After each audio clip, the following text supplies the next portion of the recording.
Chris. Hello, you hear me? Yeah. Sweet. Yeah. We might gonna have a lot of questions today until the end of the day.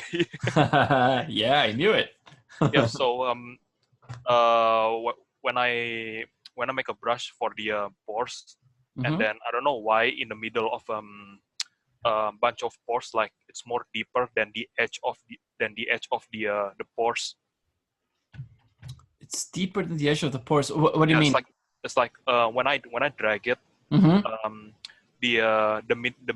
center of the circle of the collection of the pores, it's more deeper than the edge of the pores.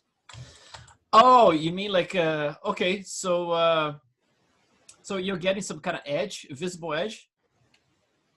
Yeah. So did you try to do that adjustment with let's see, this guy here with the mid value? Mid value? Wait. Yeah. 1 second.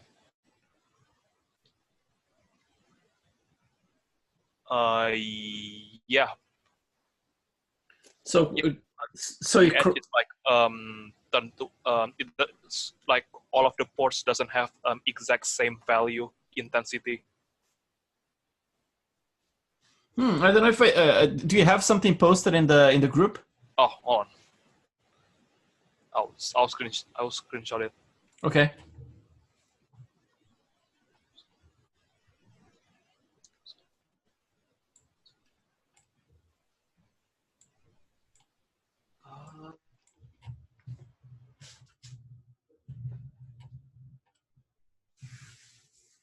Yeah, I'm just gonna do something. I'm gonna you can screenshot me and I can look at this like after this first hour, because I have to get the, you know, it's like keep rolling with the program. But I gonna look at it and gonna try to do my best, like to help, like right after I finish like the whole part with the wrinkles, we go back to the pores and I can, you know, do some examples and help to adjust that. All right? It's just I'm gonna start like with the wrinkle stuff, and then I in the second hour when we have the questions and answers, then I can dig into that and try to clarify anything you guys have. All right, so yesterday, let me just go back here. So yesterday I had done a lot of the pore stuff like right after the class. So I did a combination of using the array of pores and also the single pores. So I'm going to show you which areas I did. So let's see. Let's start with something like this. It's just work in the mask. So I'm not going to work in the ears or anything like that. Just a mask like that. All right, let's go HD. And we're going to be focusing on the eyes today, and also like some small wrinkles around the cheeks and areas like that. So as you can see here, you can see the marks of, actually you cannot see anything because I'm not sharing my screen, but you're going to see it now. So you should be seeing now. Okay, so so I have this work done yesterday, right? Like part of it was done during the class, and then the other part was actually done after the class. And I used that array that I show you guys. So basically like those circles you can see here, stamps, right? So I basically like filled this whole area here all the way down to the chin. So it's still in progress in there.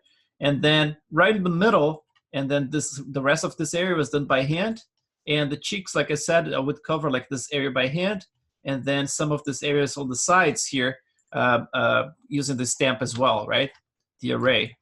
So now we have this texturing here, but it's not very interesting, right? Like it's just like the pores are very flat. They're not very deep. I did it on purpose because since it's a woman, I went a little bit more delicate with the pores, but I still have to add like some variation in terms of some bumpiness to them, right? So I'm gonna be doing some of that, but before we're gonna dig in right into the wrinkles. And for a reference for wrinkles, I would say the best place to go is that website that Palomita put together. And in this case here, I found this reference here. It's an older woman, right? But at least like the direction of the wrinkles is kind of like similar to what I saw in Jessica's own face. But I mean, like it's a pretty cool resource for this one here. So if you go to that link that was posted, you have like one of the first things you're gonna see. It's gonna be like all those eyes, right? She posted a lot of eyes. So it starts like this. There's some skin, teeth, and then it starts getting right into the eyes, right? And then you're gonna see like there's feminine and masculine eyes, and all kinds of different variations, right? So this one here, for example, is a very interesting one. It has all those wrinkles, right? So you can see the texture and everything. But this one is a little bit more delicate, right? But you see like there's all those little micro bumps in here. Those are pretty cool to add. In my own portrait, like when I was showing like my own face the other day, this one here, you can see those little bumps right there. They're kind of like a little fat deposits, right? So you have a little bit of fat inside. You can actually squeeze them. They're very hard to get out, but disgusting. But it's a little bit of little fat that it's inside. You know, it's like a little white little dough in there. So all of those here, you know, it's like all those little bumps. They're kind of common in a lot of people. Some people don't have them at all, but but I would say like a lot of people have them. So it's something that I tend to use. And then there's all this amazing little detail in here. And as you can tell, like we cannot see any pores, right? It's just like micro detail. And then some wrinkles in here, a little bit cleaner forms. So I'm gonna be picking and choosing whatever works for me. This one might be an interesting one just to get this little wrinkles in here. There are wrinkles and bumps. But obviously I'm gonna have to refer to my own wife. And I took a couple of pictures of her, of the eyes here. And you can see like there's a little bit of those wrinkles in here, but just like much less than the other reference I had, but at least to have an idea about the direction of them. So I'm gonna be using some of that. And let's see, I think I have some more around, let's see, this one. Let me just get this one here.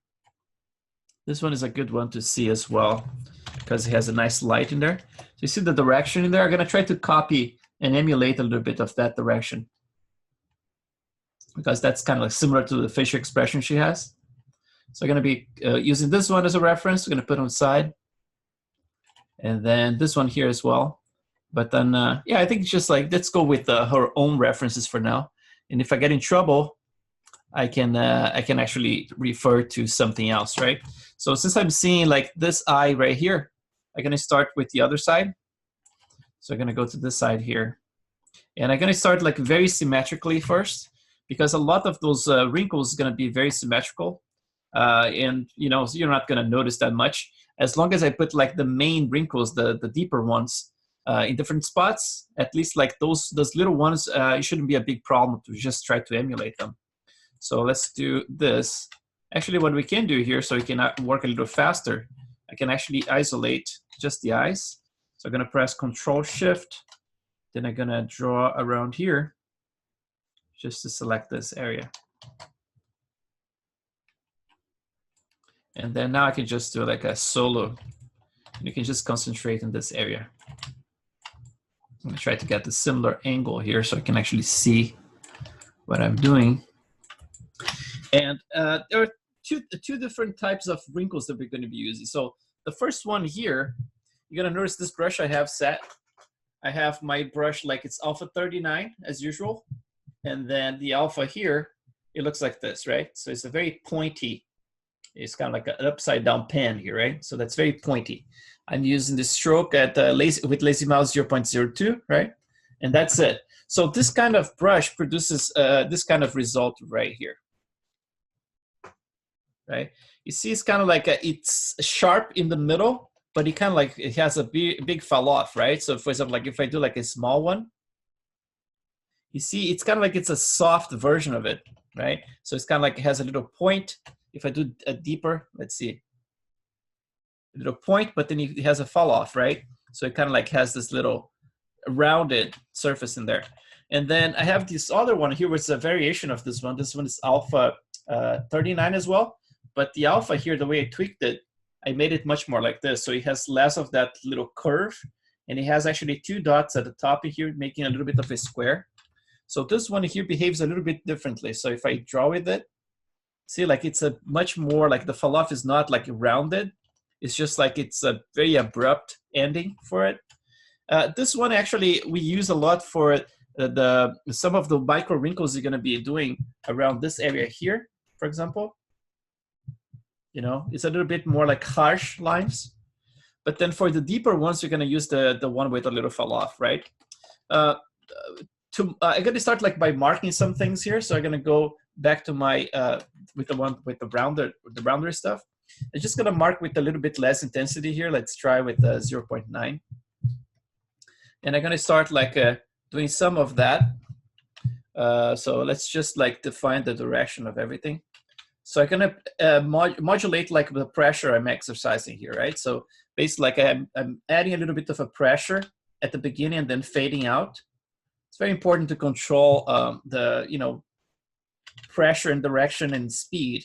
I posted about this like some you know, it was like a couple of weeks ago, I think, on my Facebook, that those are very overlooked aspects of sculpting digitally, you know, because when you sculpt like traditionally, it's there's no way to escape from that, right?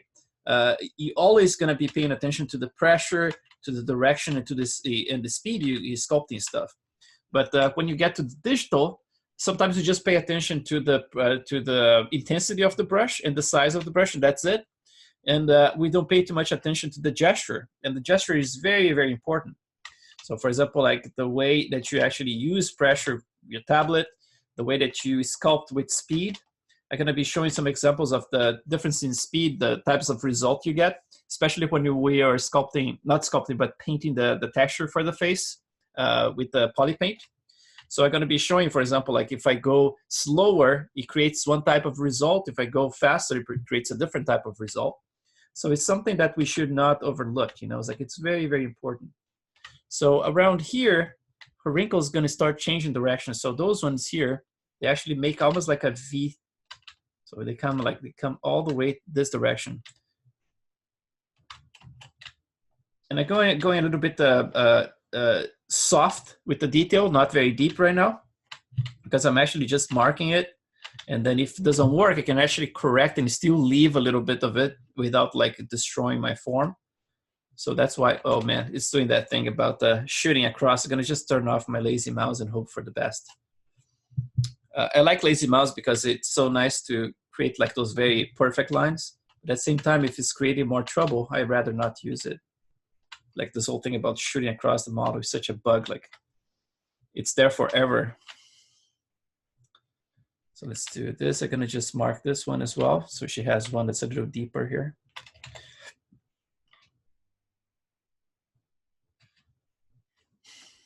And then it's just to have a little mention of it, but later I'm gonna have to go stronger with it. So around here, I'm gonna have a little bit sharper one as well. Actually, a little bit more like here.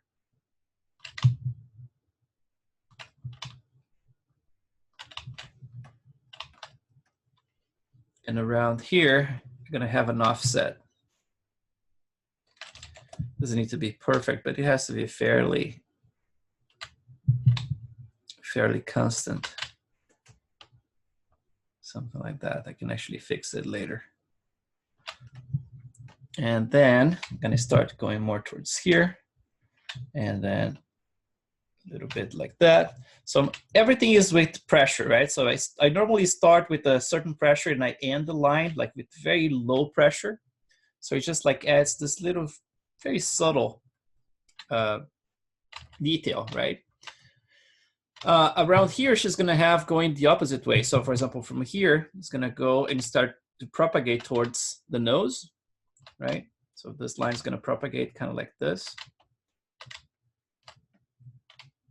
Very, very subtle. I'm gonna increase the depth in a couple of passes.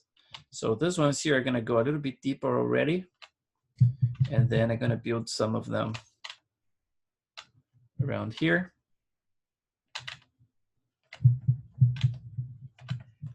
And we're gonna use some clay build-up to help out with the forms. Because just scratching the surface doesn't do the trick, right? We need to actually build some stuff up to create the impression that there is some flash being compressed, right? So let's do this first.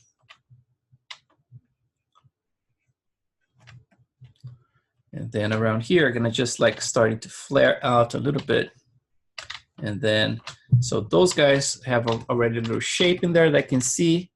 Let's see from the side.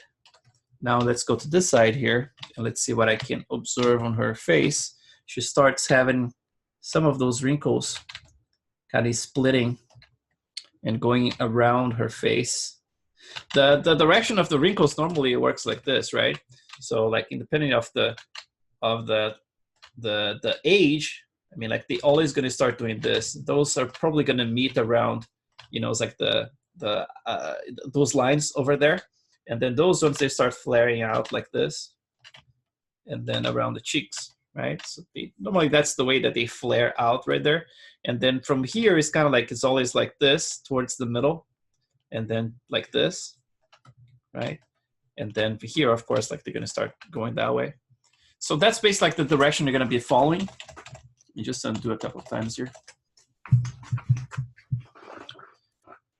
Undoing like HD geometry sometimes takes a little bit of time. Let's see.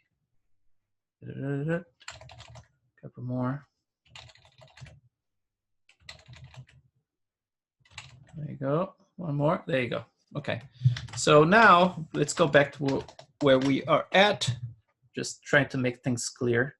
So just gonna bring some of those here, and I'm gonna start actually connecting to those little pores, right, as I go. But for now, we are just trying to establish direction here without going too crazy with the detail. And around here, she started to have those little guys breaking as well. I love like the clay buildup for building bridges. For example, if you have like a wrinkle, and you want to build a little bridge over that wrinkle to connect like the two sides, the clay buildup does a beautiful job with that kind of stuff, and we're going to be using for her for sure. She has a secondary, so she has like that line right there with another one around here. So it's like a secondary, but she has also a little line around here, and that one I might have to actually make a little bit deeper, obviously, otherwise it's not gonna do it, but not too deep. It has to be subtle enough. So now we have some direction in there. We can start building some stuff. So let's do this. Let's switch to the clay buildup, which is right here. And then I'm gonna use like a little alpha, right? You can use like a 37, something like that. And then I'm gonna start building some of those guys because they have to look like they have volume like this. See those little guys right there and right here? So that's basically what we're gonna be doing. I'm gonna be building up those little volumes. So I'm gonna move it around here, and I'm gonna go with a very small brush. Let's try with intensity like 3 or something like that. And we're just gonna start building some of those guys. First, we're gonna do with a very round brush like that. Like right in the middle, in between those little lines that I just did some drawing in there. The lines I drew, I just like go around them. And without forcing too much, right? Like, so kind of like modulating the pressure as well. So never going like full pressure ever, just like starting with a small intensity, kind of like more intense right in the middle, and then less intensity at the end. And I got some of those guys. And it's the thing is, like, when you sculpt any detail like this, Arnold really captures it, you know? This kind of detail I'm adding right now, and also bumps, like if you have like any bumps, pimples and things like that, Arnold calculates it in a way that they look kind of translucent. And that's what's gonna do with those little guys here. They're gonna look a little translucent. If you go kind of like you know, if you displace them a lot, you're gonna see them very translucent, which is really cool to see. You know, it's like it looks very realistic in the render. So let's keep building some of those guys. And then from time to time, instead of like building just with the clay buildup like that, you can come up with something like the alpha, my regular alpha, right? This one here that has that pointy thing. So this is my default alpha, which is for you guys, a lot of guys use the DEM standard. I think you would do the same. So I'm gonna keep the point like very pointy right there, but I'm gonna reduce the intensity to something around like 5. And I can actually use this to create a little bit more sharpness at the top. So I can just draw a line like this, and it makes it a little sharper, you see. So it looks like the surface is a little bit more paper thin, right? So you're gonna do like that. You get this very sharp little lines in there. And it's not, it's like ideal for everywhere, but for this kind of wrinkles here, it works very nicely. So I'm just building the ones, like the positive ones. I'm gonna go back and I'm gonna retouch and do the negative version of it. Yeah, basically I'm just blocking this because those are important wrinkles to define the direction. But then we're gonna do like all that, the pass with the micro wrinkles and all that good stuff too. So just gonna go back here and I'm gonna start changing the direction, going that way. And let's go back and let's take a look around here. This area here, I'm gonna start doing some work already with the micro detail. And I mean, like you can use this one here without too much concern. You can also create your own alpha if you look at the reference at Palomita's resource. There's a lot of interesting types of pores in there for different parts of the body. Instead of like building just this pore I created here, I could potentially like create a bunch of different pores for different areas, including like some of more stretched out. So I might do this next, but probably like when I'm taking a break from the classes, I'm probably gonna do this and save. But for now, you can actually use this brush here. That's the one we used a lot yesterday, right? I show you the settings. You can refer to that video. And then for this one here, I can actually help to increase, it's like the detail. So I'm just gonna go and gonna brush in basically like in the direction of the wrinkles that I already put in there, right? So I'm using intensity of 10, so it's not too intense. I'm just like using to break it up further, right? So it makes it more organic. Around here, I have to be careful because if I do it too crunchy, it's not gonna read as something that has a little kind of like a smooth surface, right? So I have to be very careful with those ones. So I'm gonna go a little bit more smooth with it. I'm gonna go back here. I'm gonna start like bringing them into that direction as well. I'm gonna turn off my symmetry and just go over, just to add some of those little guys in there. But I'm gonna reinforce those lines as well, so. And now here, I'm gonna go back and I'm gonna start going towards this direction here. So from here, just to have some direction. And then we're gonna need more pores around this area here, but not too deep. And then when you get around here, we're gonna go a little bit that direction. So I'm gonna bring towards the corner of the eye in a diagonal. And then once I have them in place, I'm gonna actually go with the slightly different direction.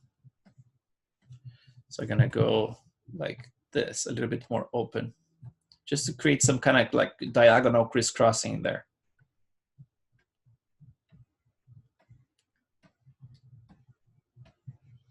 It's a very different approach from from modeling like the older guys I was modeling before.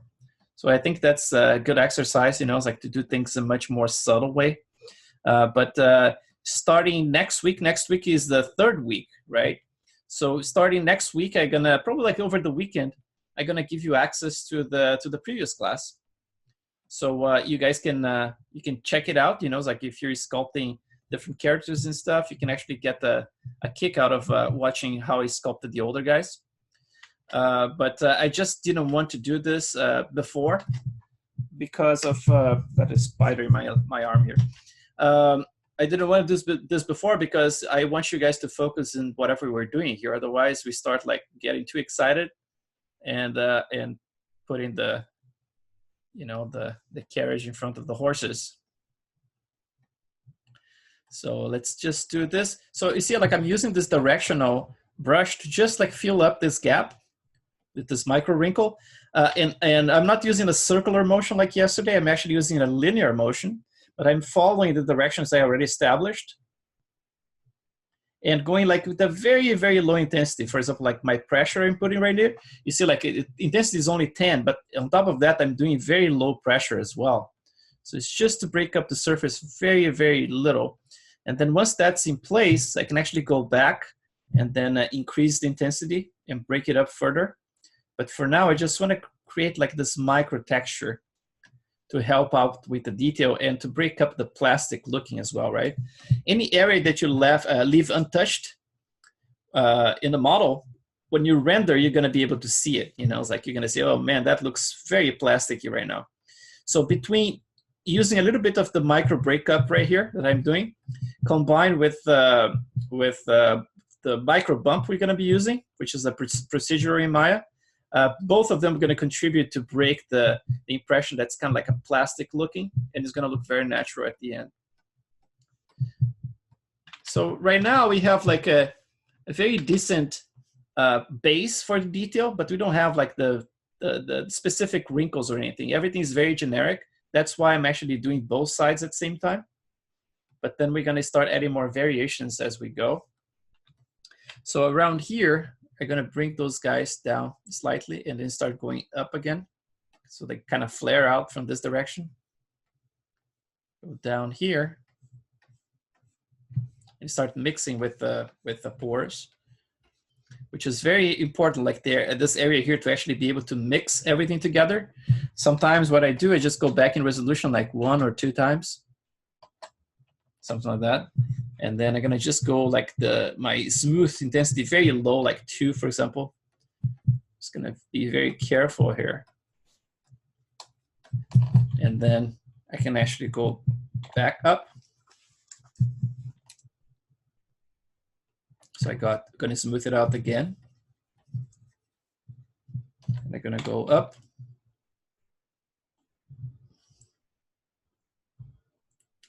Thinking about it, and smooth it out again. And now I'm gonna just like draw over it. So now I create like a nice little blend between those areas. So now we have this blocked. I can go crazier with the sculpting in there. So let's do with the carve 3, which is the pointy one. And I'm gonna go like a little bit more intense with my brushes now. So let's see, maybe 7. Let's try that. So we're gonna dig in a little bit deeper, maybe even 8 or 9. Let's see, 9. And I can just control with the pressure here. And those guys, they're gonna start like going sideways very fast. So from here, I'm gonna start like going almost diagonal. Or sorry, horizontal, and then blend into diagonal here. So horizontal here until they blend into these other ones.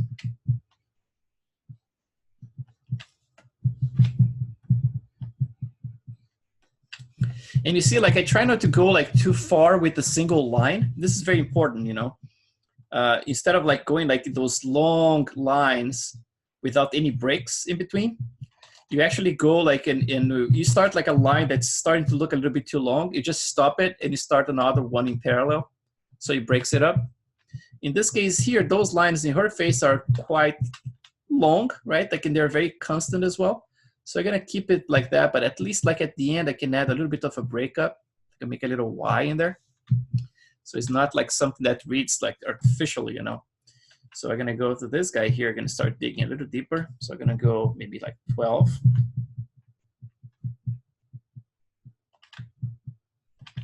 And like I said, I start up and then I create another one in parallel, so it's not like all the same. And then let's see if I can go a little deeper with it.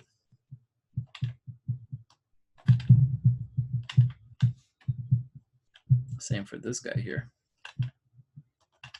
So those are pretty symmetrical right now. So I might have to actually do some work later to just like break the symmetry from the other side. But yeah, let's just keep it this way for now. And then let's draw those ones a little bit deeper as well. So some of them come this direction and the other ones start cutting towards the other direction. So I'm gonna just create this effect that they kind of like start overlapping here. So one goes that way and then almost like it cuts down the opposite way, kind of like interlaced.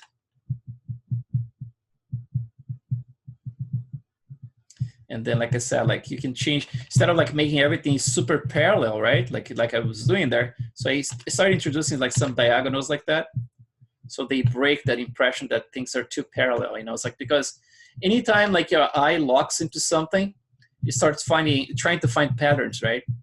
And then if you see something that's like too repetitive in the skin, you're gonna start seeing like, oh, your eye is gonna be triggered.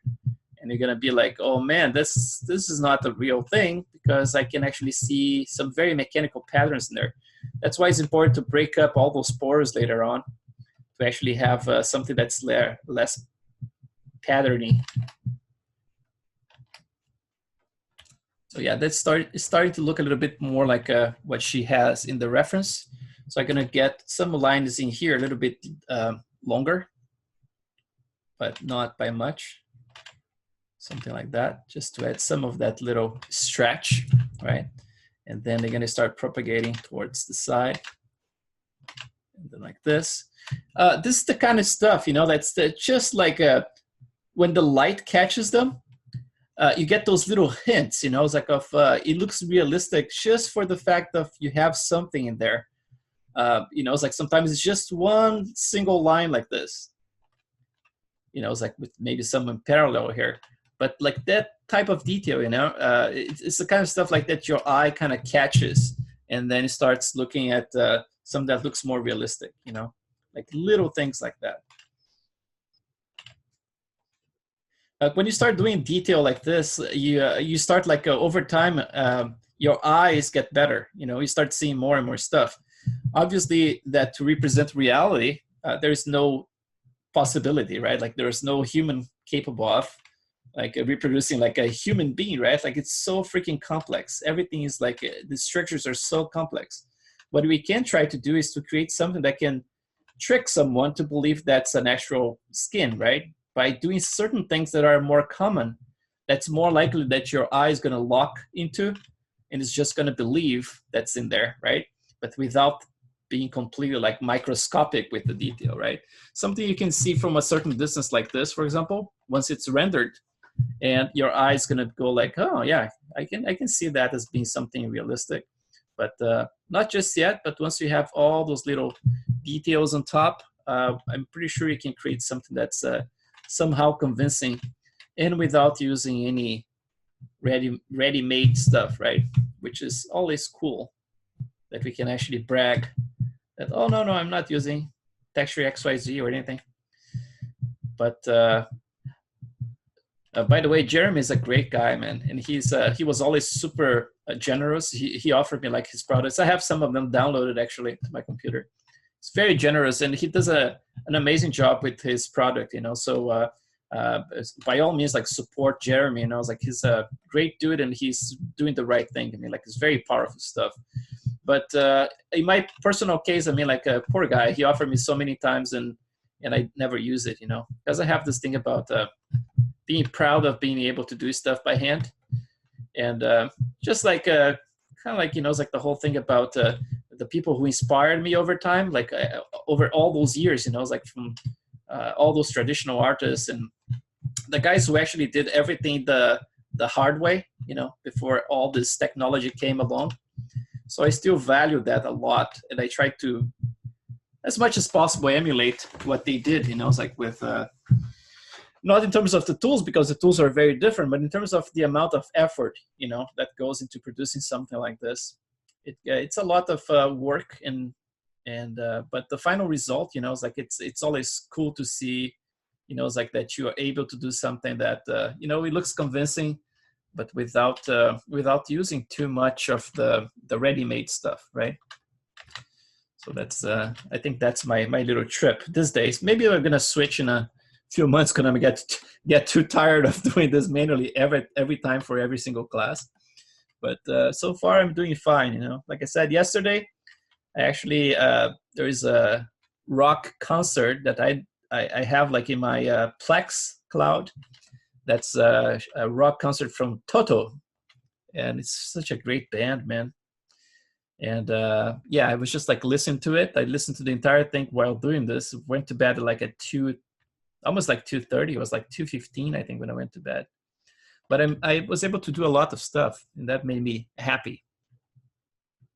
So I'm gonna just break the symmetry now. I think I'm far enough that I can actually start breaking the symmetry and introducing some stuff from like different, from side to side.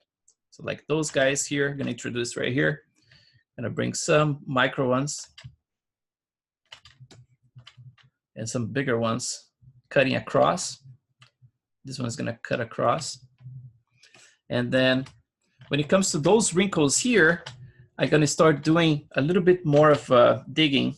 So for example, like the direction, I'm almost like seeing in a V direction here. So in her reference, those go this direction, but then some guys are coming this direction here and then cutting across. So just gonna be doing that.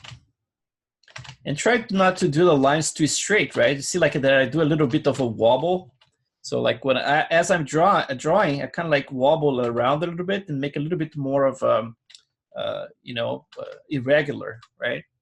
So when I get to this area here now, I'm going to start blending into those pores, right? So I'm going to just like follow one line. I'm going to pick some of them, just like follow the little lines. Because like I said before, it's like it's the path of least resistance.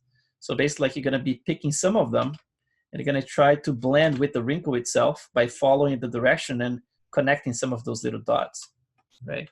So if you get that, eventually you're going to be able to blend things very well.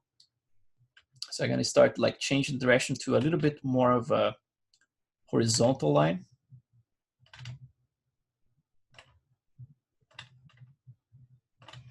Like that. So I'm going to go around here. And then again, I'm going to pick some of those guys. And I'm going to start connecting some dots. Again, like without being too precise with the lines, right? Like you make in a way that it looks natural. It's like you kind of like connect some of them, but without going like straight, long lines. You do a line, and then if it's getting too long, you just stop and you start with another one in parallel like that.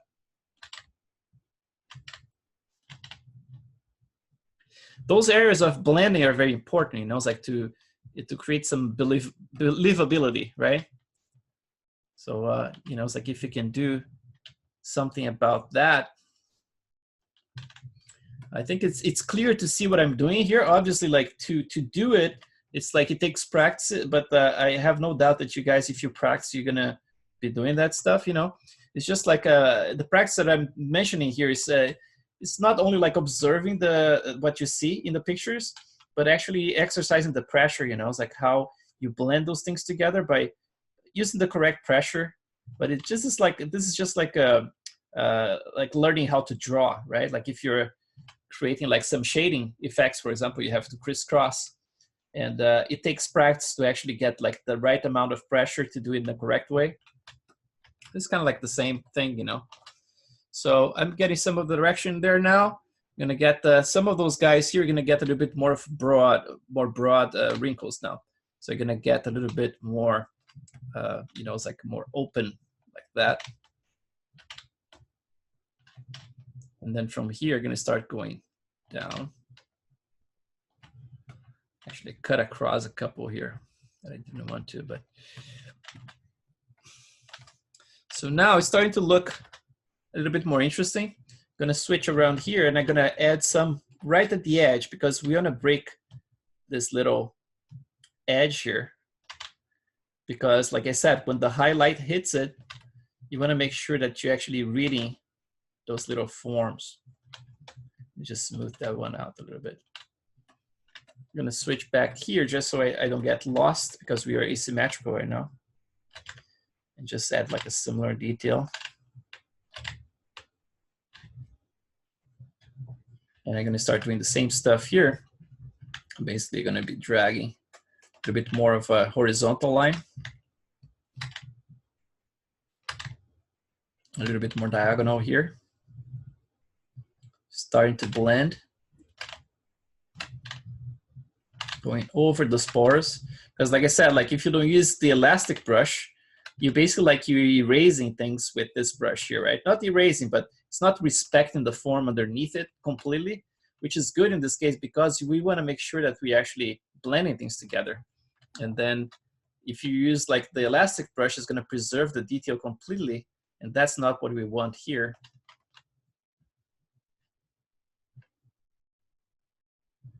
Maybe going a different direction here, going down.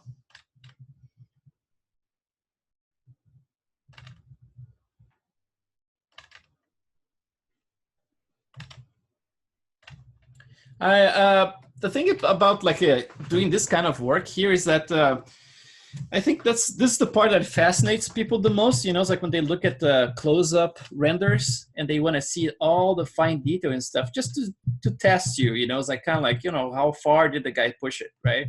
So they start looking at all the little things that you added in there by hand, and so that fascinates people. But in terms of what's more important for the work, it's almost like there's no way to say if this is more important at all, because I mean, like if you don't have a solid base for your model, right?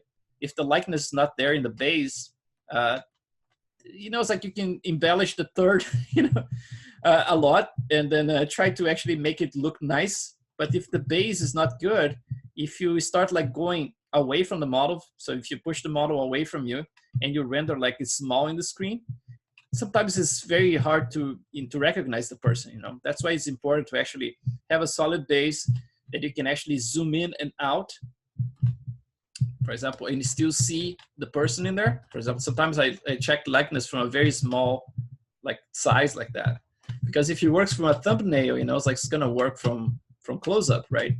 But the thing is, like, everything is important, right? Like you have to pay attention to all the aspects to make it work at the end as a realistic thing.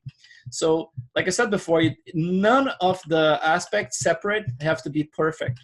So you can get like a quite loose sometimes with some of the steps, as long as they hold up enough, and then working together, if all the steps are actually working enough, at the end you're gonna get a good result, you know. But it's not like you can have like a beautiful sculpture in a very sucky shader or a very sucky lighting setup, you know. It's not gonna work. At least things have to be good, at least like in every single aspect, before it turns out to look more realistic at the end, you know. If one of the aspects is kind of fucked, you're not gonna be able to pull it off.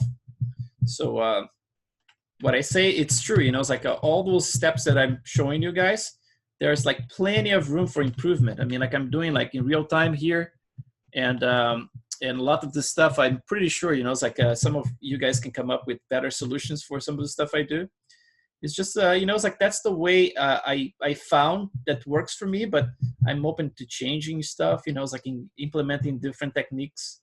And that's why I give you guys access to the previous classes, you know, so I can actually see that certain things I did slightly in a different way, and then I changed, because trying to adapt, you know, it's like, and also to give you guys like a free upgrade, right?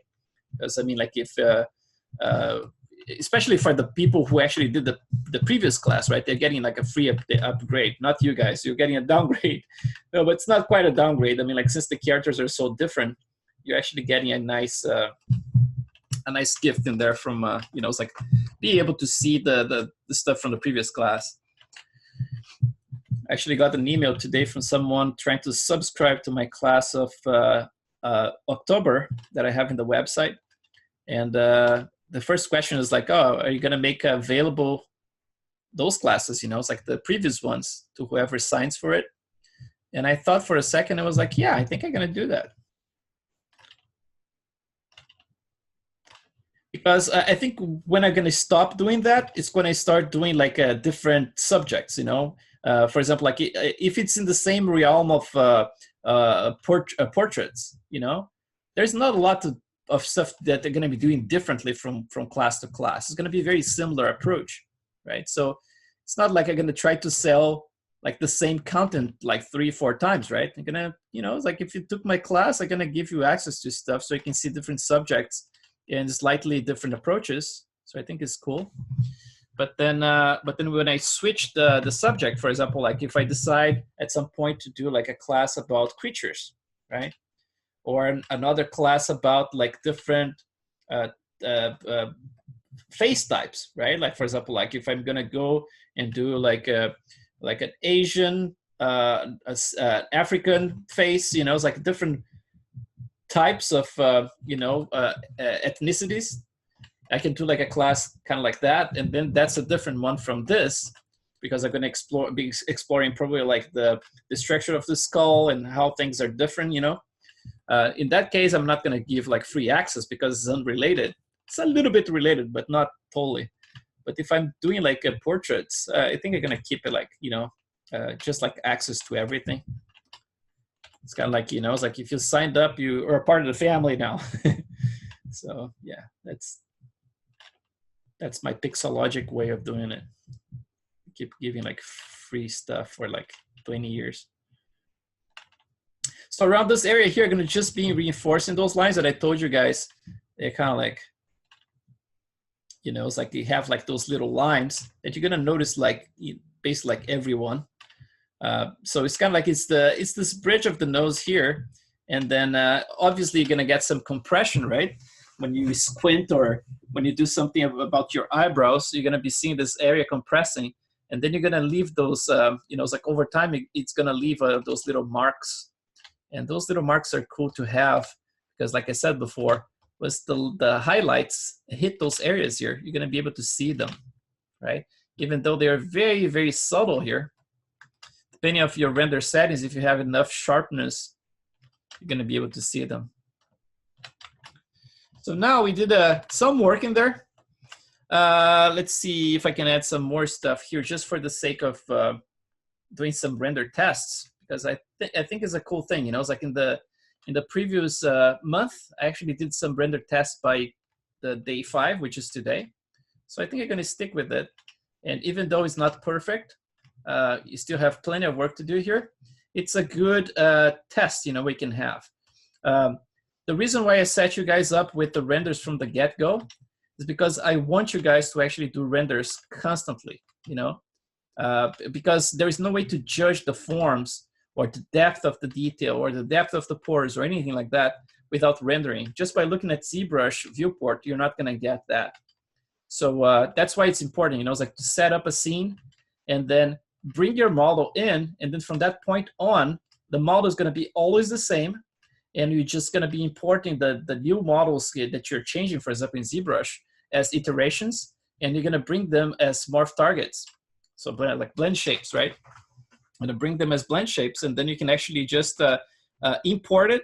And then if you are applying the hair, for example, to the base mesh itself, like I'm probably going to be doing, instead of like using a dummy mesh, it's going to be the same mesh. So that way you just have to do the work one time, you know, basically like you import it. And then once that scene is completely set up, you can just like keep the same model forever in there. And then you're just going to be iterating with it. So the last thing I'm going to do here, since we have a little bit of a base, we can actually render to test this. It's to actually do a, let's see, let's just add some of those guys here as well. Is to actually do some of those bumps around there, right? Because I want to show you guys how those bumps look like when you render them. Because I said, like, you know, they look cool and all. I don't want you guys to feel like Chris is tricking me again. Chris, can I ask you something? Yes. I have a concern. My model will have an expression, and this would change the wrinkles a bit. How would you do it if you have some expression? Yeah, I mean, like some of those wrinkles here, for example, like you're gonna be modeling in expression, or you're gonna be changing the expression later? Yeah, this is the concern actually. If I broke this now or not.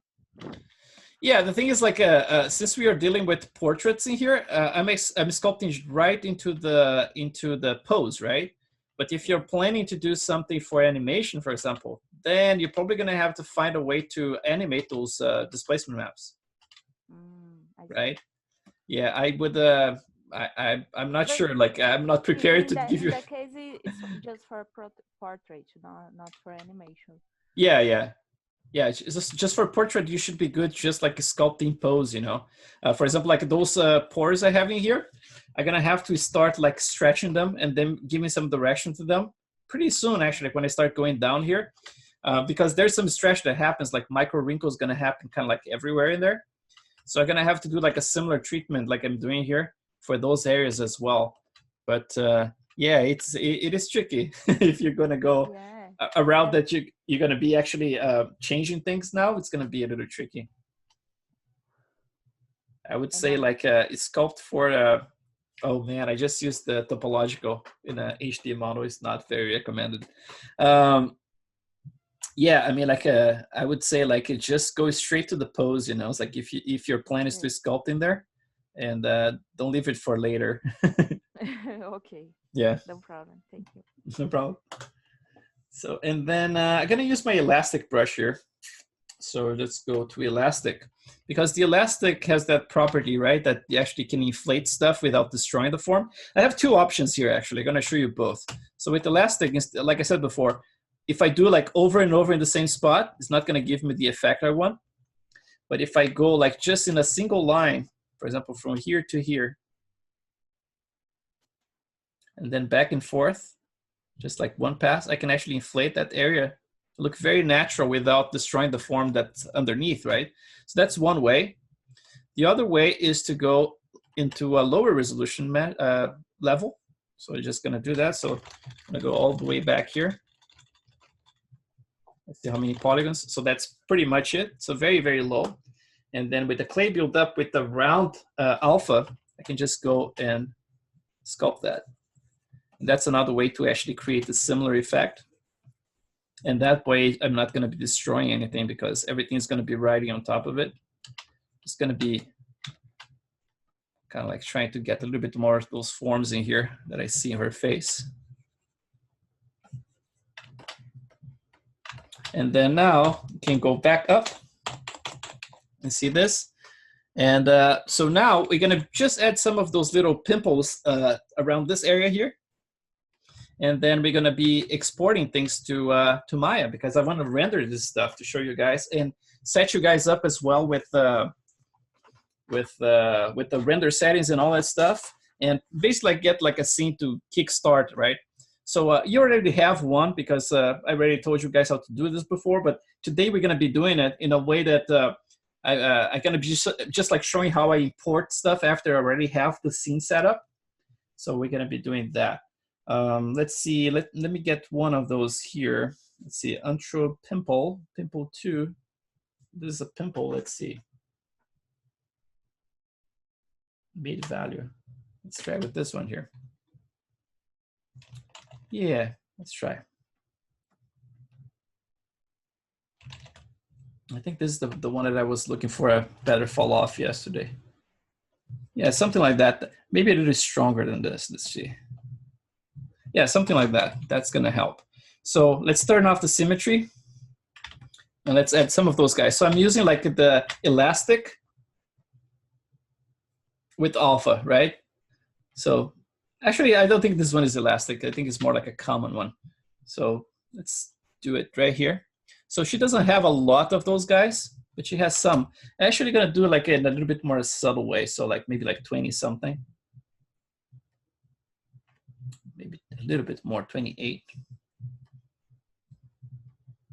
She doesn't have a whole lot of them, and I don't want to add too much. Because like I said before, the divorce is always lingering, you know? It's kind of like this ghost. If I mess up, I'm screwed.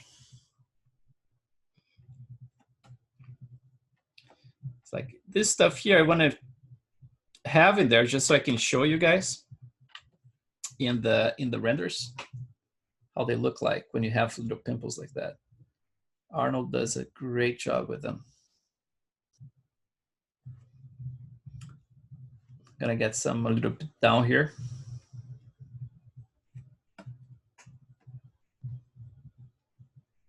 And this is the kind of detail that's just like, you know, it's barely visible, but it's there, and then Arnold's gonna catch it. Just add that little extra layer of realism, you know.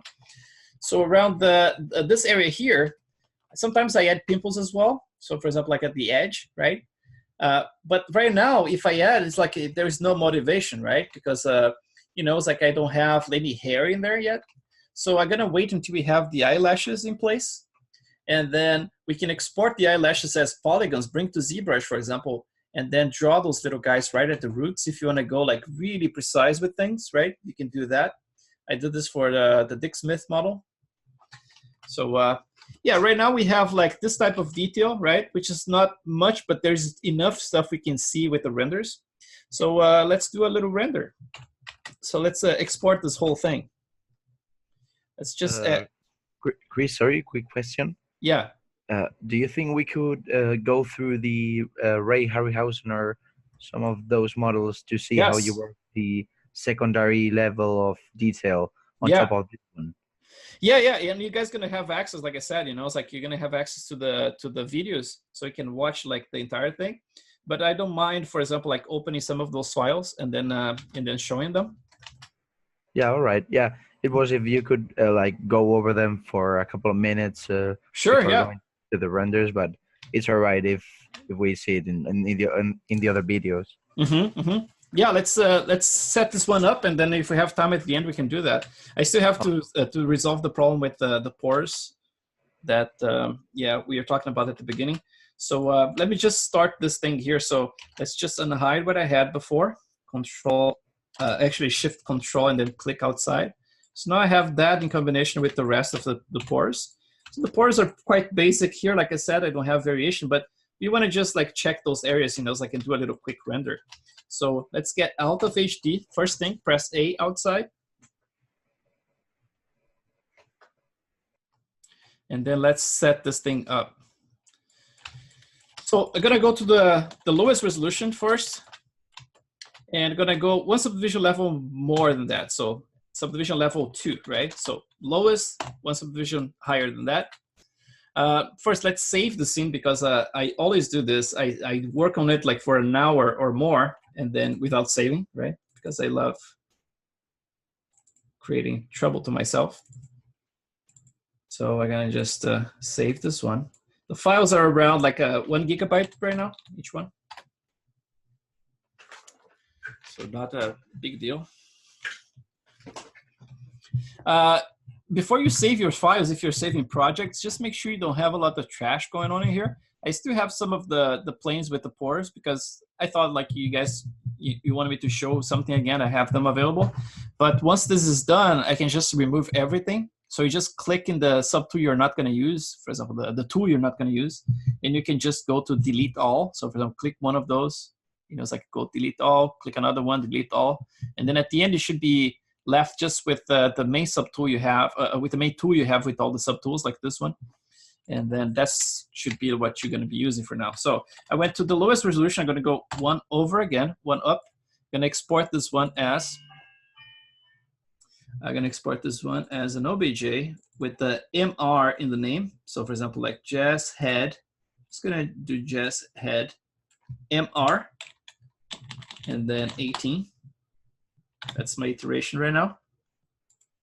And I'm gonna go to the lowest resolution, and I'm gonna export it again with the LR, which is low res, mid res, and then high res, right?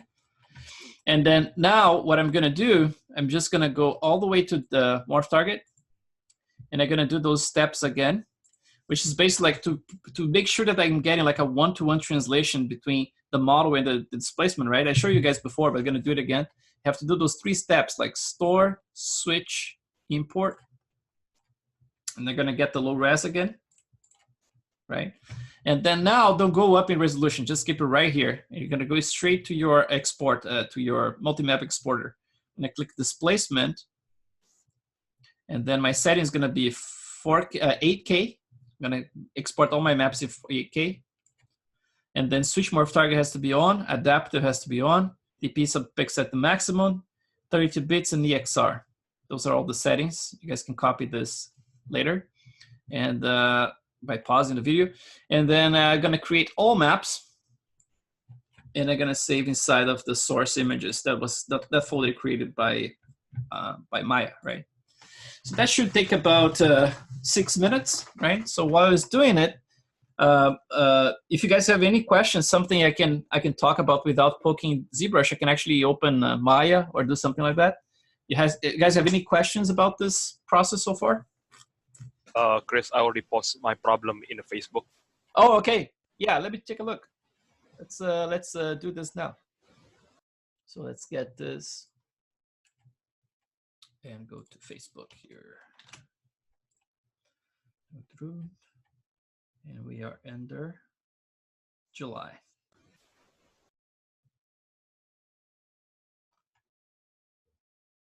Which one is that? Chris, right? This one, right? Oh yeah, I see what you mean. Like you have them deep in the middle, and then they have a fall off in there, right? Yeah. Okay, so this one you basically like you're gonna click right click with your mouse in the ZBrush interface, or click spacebar, right? And then you're gonna see there's an option there that's the focal shift. So you're gonna bring the focal shift all the way down.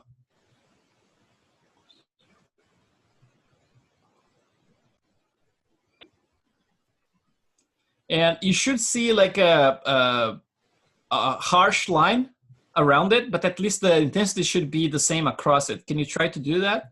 Yeah, hold on. Yeah. So just like go to -100, I think is the minimum for a focal shift. Oh, yeah. Does it solve the problem? Yeah. Okay. Yep, thank you, Chris. Yeah, no problem. If you have to add a little bit of a fall off at the very end, either you can actually bring it back just slightly, the focal shift, right? Like it's something like -95, or you can use the radial fade inside of the alpha menu. There's the RF button in there, and then that one you can add a little bit as well, for example, like 3 pixels or something like that. Okay. Yeah, that should not be. So let's start assembling the scene here. We already have partially assembled in Maya. So let's see, let's open Maya and let's start bringing everything in, because I already exported the base mesh, right? So that's the first step. And then we're gonna, while we're doing that, we're gonna be waiting for the displacement maps to be exported. That should be pretty fast.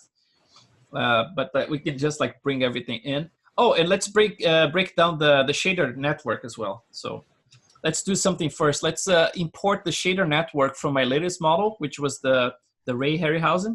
So let's open that scene here first. I can show you what I have set up. And then we're gonna steal the skin from there as a base.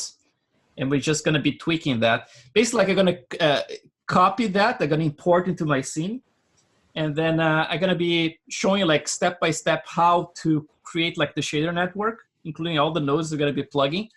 Obviously, today we're not going to be plugging any color maps or anything like that because you know, we are not there just yet. But I'm going to show you the basis of the shader network, so actually you can start playing with it. So let's go back to Ray. So let's get it going here. Ray Harryhausen, this one. I actually going to have to set the project as well, so I'm going to set it up to Ray again. Right here. So if you click like set project, just double click the folder, just say set, and then it should set that folder for you. And then now to open, just open the scene. And I got the latest here. Studio lighting, no, this one. So this one should be the renders that you saw, the latest ones I did, which is this guy here, right? So that should be the same lighting setup. The teeth is very dark. You're gonna have to tweak that later, but this is basically like the scene you're gonna be opening now. So let's see.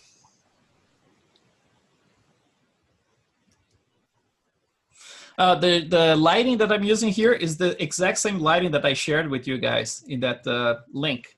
So that's shared in there in the Google Drive. So if you download from there, you should be able to get the same lighting. And then there's some color correction at the end that I can show you what's the plugin I'm using for color correcting. It's basically like a Photoshop. It's called Alien Skin Exposure. So I'm using like exposure 2, but I think they are like exposure 4 or 5 now. So I'm using like an old version of it.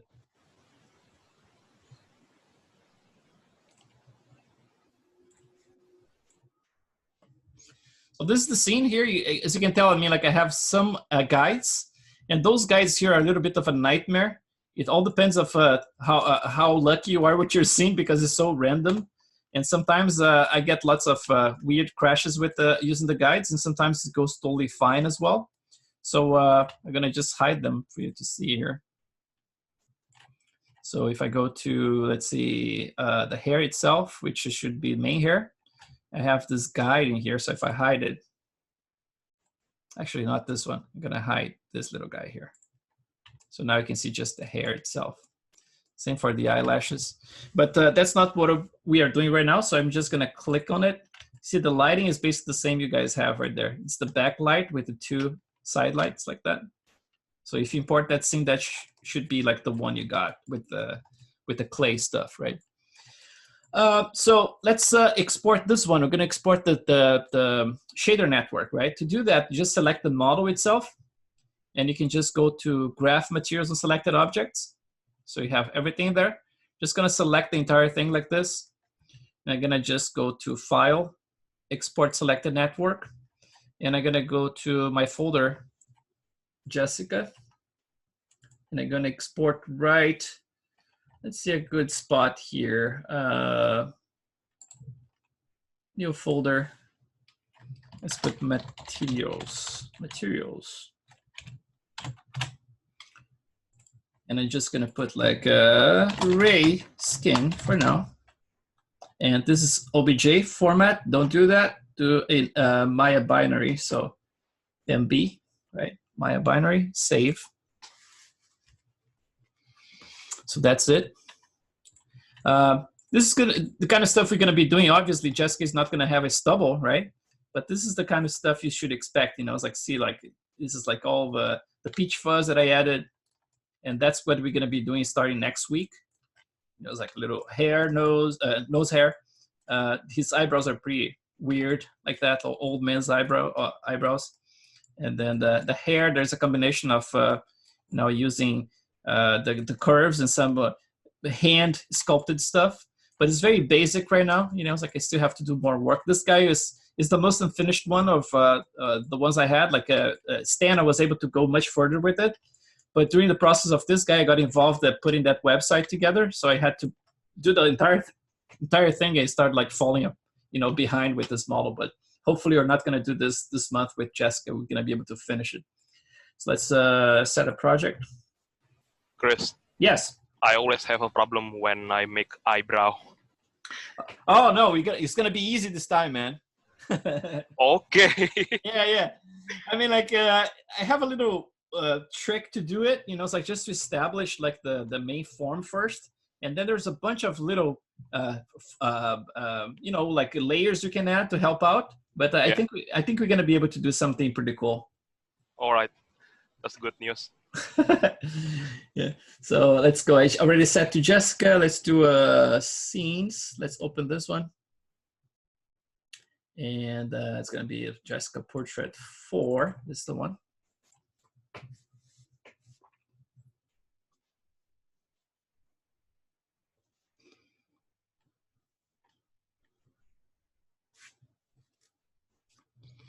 All right, so that's the model in there. It has the eyes, right? The eyes, I'm not particularly happy with it because I changed the shader and they don't look good.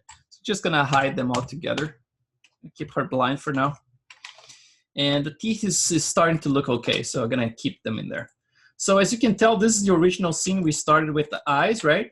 That's basically like, it's like that's the distance we have between the eyes and all that stuff that I did when we first started. So I'm gonna just hide that stuff, like the locator and the distance stuff. Don't need that. Actually, I can put in a group here, Control G. Measurements. Then you're just gonna hide it.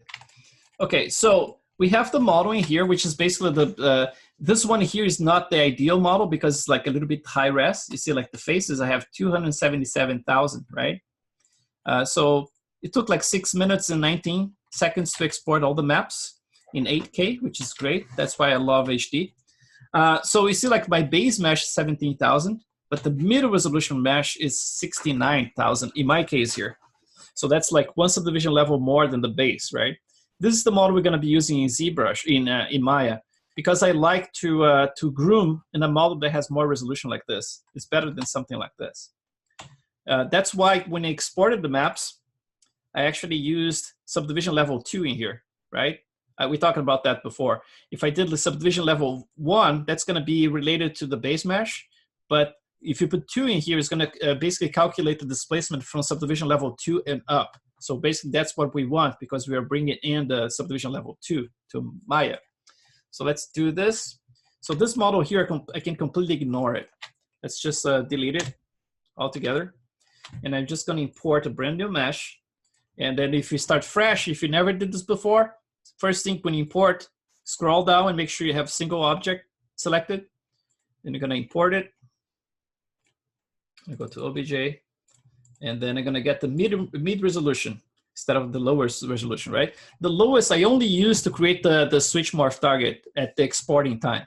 But the model that I'm interested in is the mid resolution one. So I'm going to import it.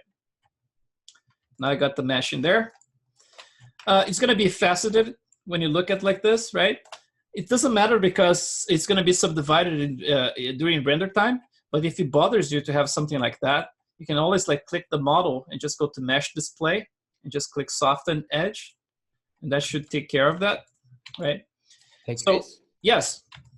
I just know about all the other guys, but I cannot see the menus for whatever reason. The menus? Like the menus, all the menus that are, you know, rolling. For example, mesh display menu, mesh tools. I cannot see any of them. Oh, you cannot see when I click this? Now I can see. Maybe it's my connection that is going a bit slow. Oh, yeah. Maybe if it's lagging in there. Yeah. Oh, okay. No, yeah. Nothing. Okay. No problem. Yeah, I mean, like in the recording, it should be fine, you know. It's probably like just your connection right now. Sometimes it stutters.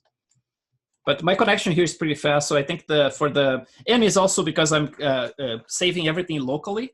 So it should be, everything should be good to see, you know, like in the recording. So we're going to set up this model now. I'm going to click the model. And then if this doesn't pop up for you, the attribute editor, you can always press Control A, right? To just go to the attribute editor. And then we're going to do that setup we did before. I'm going to click Arnold. I'm going to scroll down. I'm going to put like shared SSS in this field here. And that's going to be repeated to every single model that has subsurface scattering in the scene, like teeth and eyes, everything. So they blend together better. And then I'm going to go to subdivision levels. Hey, Chris? Yes. Quick question about the shared SSS again. Okay. Putting that tag in there, like, what do you mean that it's going to be shared amongst like the teeth and the eyes and all that? Every single model you have, for example, like if you have subsurface, like in the case of the teeth, every single one of them, oh, this one doesn't have it. So I'm going to add it, shared SSS. So the teeth and every single one of them are going to be sharing the same subsurface scattering calculation, basically. The way it works is like this. If you just type in your browser Arnold 5, let's see, SSS. So you're going to go to this subsurface in Arnold, and you're going to scroll down here. Let's see, this is like it. The manual for Arnold is actually quite substantial, you know, it's like you can see a lot of stuff in it. So lots of examples. So let's see, it seems like they updated as well. This stuff is kind of new in there. So that's pretty cool. So if you scroll down here, you're gonna notice around, let's see, around here. So this is the last thing. So if you don't have this, I found it. Yeah. Yeah, if you don't have the name set, basically like that's the effect you're expecting, because the models are not going to blend together. You're going to get like a darker line around them. It's almost like this object ends and the other one starts. And then if you have them all with the same shared name, they're going to blend together. So the calculation happens as a single object, you know? Very cool. Thanks. Sorry about that. No problem. Explains a lot. Yeah. So I'm gonna go back here. So like Catmull Clark is gonna be my selection. I'm gonna do like 4 subdivision levels. In the class from past the last month, I actually did some explanations about this. At 3, you can get a lot of stuff, but you're not gonna get like deeper into the pores if you don't have like 4 or even more iterations, right? This is gonna add to render time, obviously. So I would not go 5 just yet. I would trust that the micro displacement, the micro bump, is going to be represented here. If I turn on one of the attributes in there, I'm going to show you.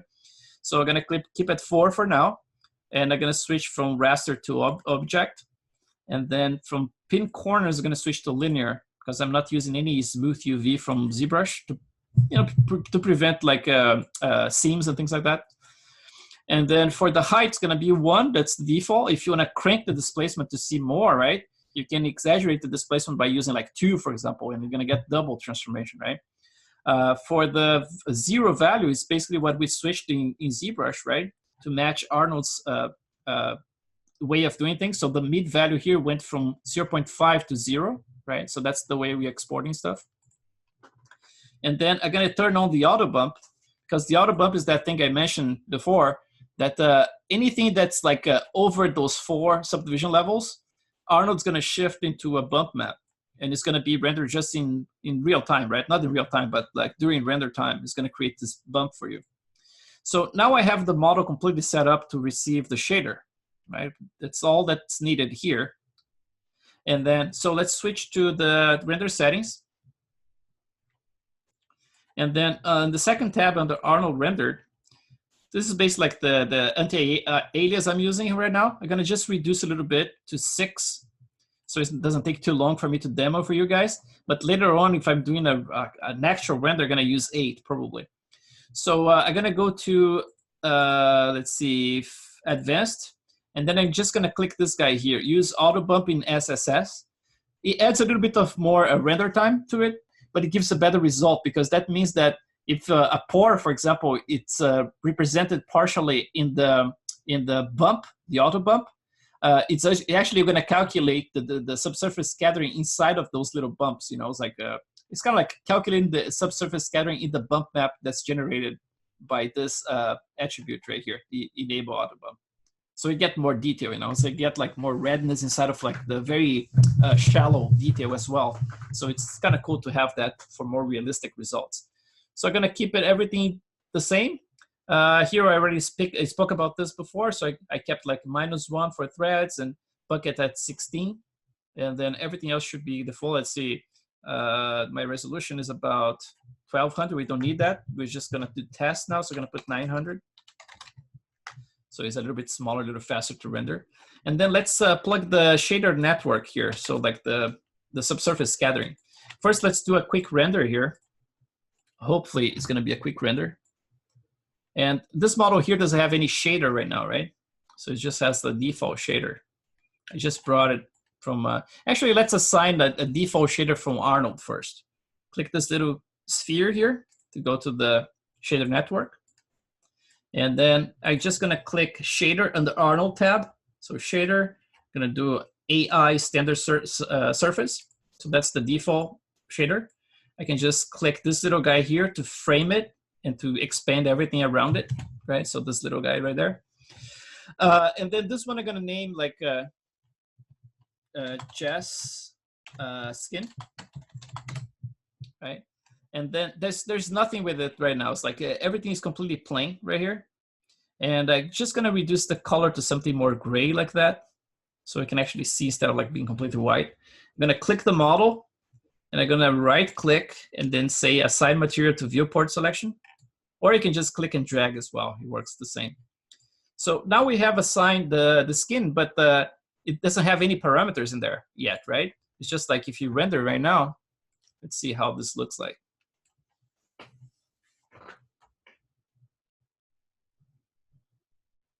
And then we're gonna bring in the shader network you just exported from Ray, and you're gonna play with those attributes because we're gonna have to fake it, right? We don't have a color map in there. And then it's gonna be nice to actually just use like start with no color map at all and just like build things slowly, right? Like in the next couple of days. as we add all those maps, you know, it's like the specular map, the coat map, and the other maps involved, then we're going to be plugging them in and actually filling those nodes in the shader network. It takes a little bit just to assemble the scene, but then after that it should be faster. Let's go. Okay, now it's going faster. So that's all we have right now, right? It's a default shader from Arnold. So that's the AI standard, right? A standard surface. That's basically like a Uber shader. That means like you can create any shader with it, right? Any material actually. You know, it's like obviously like you're gonna use like a hair shader specifically for hair, but for everything else, I mean, like you can use this same shader like for metals, for plastic, for, you know, rubber, anything, and skin as well. So that's the same shader for everything. So let's click this one here. And before we do anything else, I'm gonna just import that shader network we just exported from Ray. So I'm gonna go to my material folder. It should be there. The materials right here. And then let's switch to MB, Maya Scenes. Let's get this one.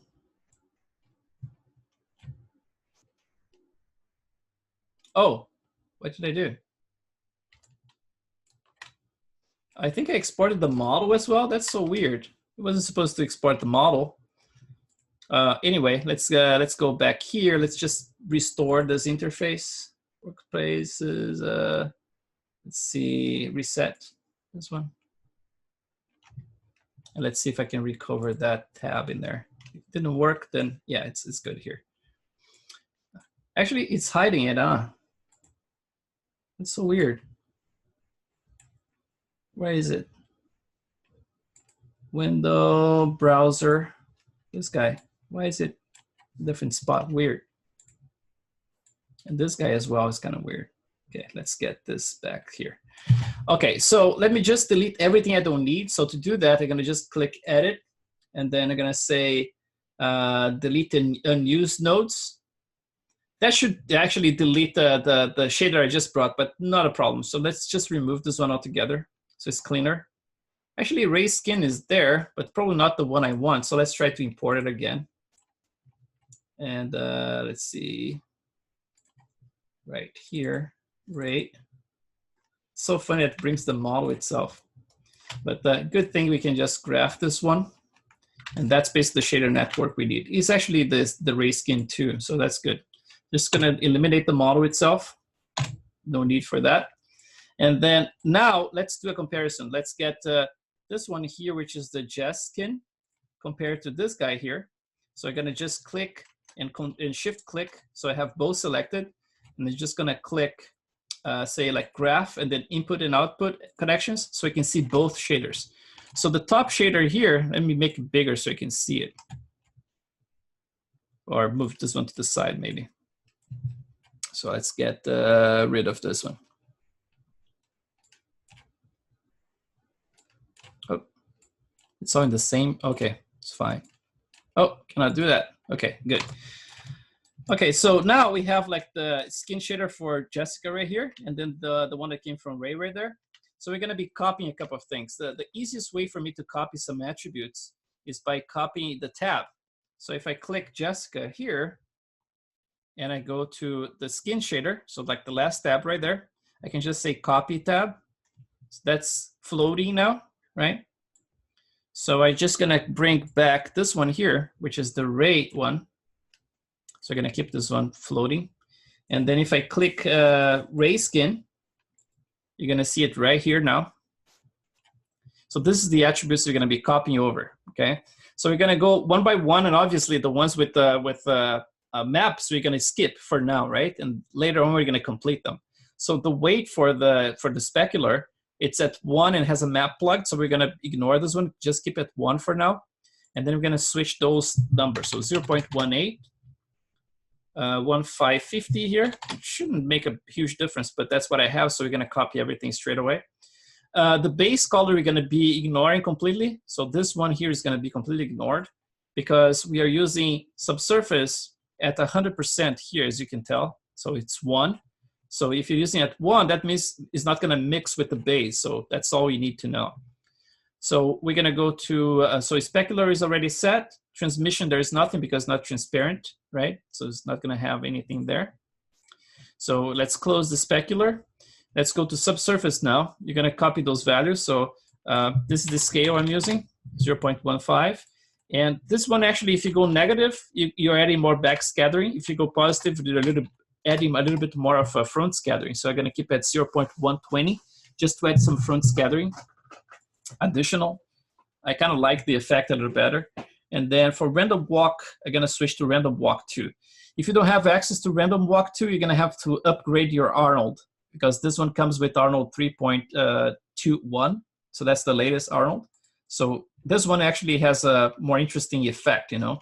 That's basically, I don't know if they have this one here. It's an example. So this is the diffusion, random walk, and then random walk 2. For thinner surfaces, it does a much better job, you know, than we had before. This is the new algorithm. For the skin, it doesn't change too much, but if you look at the fine detail, for example, like those little bumps that I mentioned before, they should be nicer and more scattery that way. So so subsurface, we are done here. Obviously, the color. Let's plug a default color for the skin. And if you scroll down here in the page that I show you guys, again, like to get to it, it's just type like Arnold SSS, and then you should get to this manual. And then so they talk about like the default skin color for the radius, which is 135 and 2, right? 0.35 and 0.2. So we're going to be mimicking that for the color of this scattering. So I'm going to click the radius in here. Just click the little color. And then I'm going to switch to RGB 0 to 1. Like that. So I'm going to keep 1. This one 0.35. And this one 0.2. So we see like it's a peach color. It's basically like it's a mix of the blood color and the fat tissue and things like that. So it's kind of like an orangey, peachy color that's underneath, right? When all those things considered. And then for the color of the skin, I'm gonna copy that color, gonna desaturate it for now because it's just temporary, right? We don't have a color map yet. I'm gonna click it, and because I did that selection before, Maya saves here. So this basically like this is the latest ones you did. So I'm gonna click this one to repeat the same color. And I'm gonna go desaturated. So I'm gonna switch back to HSV. And just bring back towards white. And I'm gonna bring down as well. So it's gonna be a little bit more desaturated and darker skin for now. So that's basically like what we're gonna be replacing later with when we have the maps. But the important thing are those values here, the scale. So I'm gonna click it, and let's go to code. So the code here also has a map. But for now, we're just going to copy those values. See 1.450. And again, like with the video, you can actually go very slowly and check those things out. And then here for the emission, we don't have anything because it's not emissive. The shin doesn't have anything. Sometimes, even in the manual they have online, they say like use a little bit of that. But because we're going to be using peach fuzz later, we are not going to simulate the peach fuzz look. We're going to actually create peach fuzz. This is to create like velvet kind of effect, you know. That's why you use the shin. So I'm going to go to geometry. And now for the geometry, you're going to be doing this very cool thing that Jason Hill actually showed us last month, which is using the cell noise, which is like a node from Arnold, actually. And we're going to be plugging it here. So basically, like you click this little square, right, the checker. And you're going to go and going to look for under Arnold, I believe is under texture. Yeah, AI, no, not here. Cell noise, this one, the first one. So Arnold texture, cell noise. And then here, the thing is like you have to plug one of the color channels, right? It doesn't plug straight away with the, you know, it's like you have to plug one color. So I'm gonna switch like to get maybe like the red color. So click the red color, and I'm gonna plug it to the bump value. So let's do bump value right here. So now you plugged in here because you cannot plug all of them. So you pick one color. I know pick red, and then now it's plugged in there. And then here we're gonna expand this. And now we're gonna copy. Oh, actually, I plugged it in here, right? So that's that should be. Where is it? I think I made a mess here. So this is the one I was supposed to. Yeah. Let me just plug it straight away. Actually, here. Let's just eliminate this one. And let's see the way I have it plugged. Yeah, so it's a bump map. Let's do it again. So I'm gonna click this one, click the texture itself, cell noise. I'm gonna do Alt R and then value. Yeah, it's switched in there because I have that selected. That's what's happening. So it's showing right there. So I'm gonna have to do a selection of both here just to compare them. So let's see if I expand this one. So this is the one that's plugged into the Jessica skin right now. So I'm gonna just copy this tab. I hope it doesn't get too messed up. So I'm gonna copy this one and I'm gonna sample this one here from Ray, which is this one. So I'm gonna just click this and this one, let's start organize a little bit better. So graph, input and output. So now I have this one here. So that's Ray skin. Let's click the cell noise just to see the properties. So I'm gonna copy from his properties to Jessica's properties. So I'm gonna be copying from this tab here to this one. So I'm gonna do it 2 in here, 0.5, 0.02, 60, 50, 60. And then here, I'm gonna switch to alligator. There's a bunch of presets. The last one is alligator. So I'm gonna turn off this one. So let's see, 2, 0.5, 0.20, blah, blah, blah, 5, everything else is the same. Cool, so I don't need that anymore. So we're just gonna move on with our shader. So I'm gonna show you how this thing is gonna work, okay? This is gonna be the micro breakup of the surface that we're gonna be using. And the way it's gonna work, we're gonna use a map that's a black and white map that we're gonna be using for a height map for the bump. So let me show you how this would work. And before you have the maps, right? We don't have the maps just yet. So let's go to Jessica here. So the only thing I have plugged right now as a map is just this one we just created, right? The cell noise with all those parameters I just copied from the other model. And then here, I'm gonna expand it again. And let's see if we need anything else. I think that's it. So we cover like the coat, the subsurface, the specular, and the geometry. That's all we need.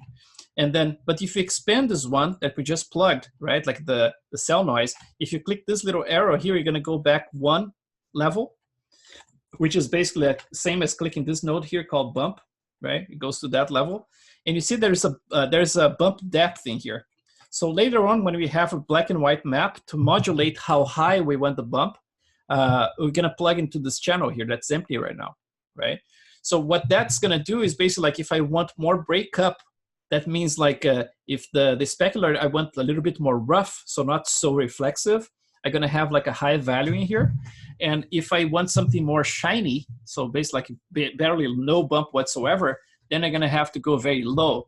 So the way you're gonna control that is with the map, like a black and white map. So for example, the nose, lips, eyelids, areas like that, I'm gonna keep like very low, almost like black. And then the areas I want more breakup, I'm gonna go higher, right? So like gonna be more whitish. But we are not gonna play with this right now. I'm gonna just keep this value very low so we can actually see something without being too overwhelming. So let's see 0.05, something like that. So let's see how this thing renders at this point. So we have the new shader in there with all those parameters we just tweaked. And then we should have like, let's say, render window. So let's do that. Let's do a little render because right now we should be able to see, uh-oh, what happened? Don't freeze on me.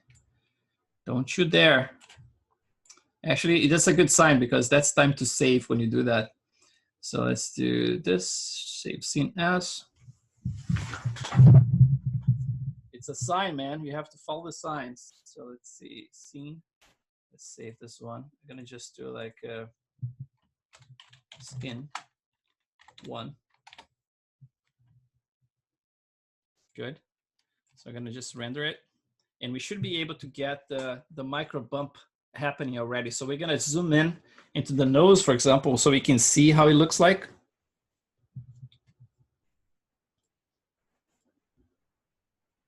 But before, Maya has to calculate a little bit, like I said before. Oh, it's going to be super shiny as well because we didn't tweak the intensity of the specular in the coat. And at this point, since we don't have the maps to control that, it should be like the default should be very strong. So we're going to be able to see that and actually control that as well. Like reduce it just temporarily for now.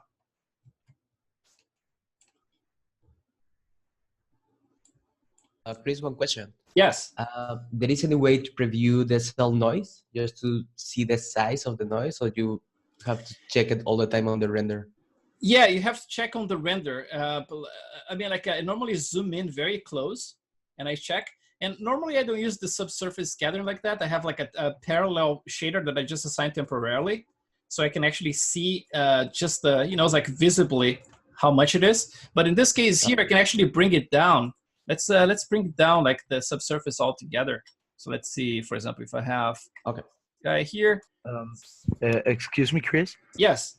There is actually a way you can preview it, which is going into your hypershade. And in the hypershade, you have to plug the cell noise like into the surface shader of your geometry, and that way you are just previewing that texture. And you change it, like it's actually pretty cool because you can control it pretty nicely. Yeah. Oh, cool. Hello. Hello. Yeah. You can hear me? Yes. I think there is a better way. In the render view, you can check render, and then the last one is debug. Oh, you can isolate your node. Yeah. Check your node. Yeah, you're saying like let's see. You're talking about the render viewport 2.0? Yeah. Yeah. So no. The Arnold render view. In the render view? In the In Arnold? Yeah. Here. Where should I go? Render. The window here, the bug shading. You can open the menu. Oh, cool. Isolate the select. Isolate select. You can check your cell nodes. Oh, let's see. So I should just render now? You need to check the bump. Select the node in the upper shade. Okay, so like you just select the bump node? Is that? Yes. Or should I select the cell shade? Whatever node you want. Okay, let's try this. Let's cell. Okay, let's try this. Oh, that's pretty cool. See, I didn't check. I didn't know that. So that's very cool. Look. So that's basically what I'm getting here. Thank you so much. That's going to be very helpful. So no problem. Yeah, that's the size I'm seeing here. So, I mean, like in this case here, that's what I have, right?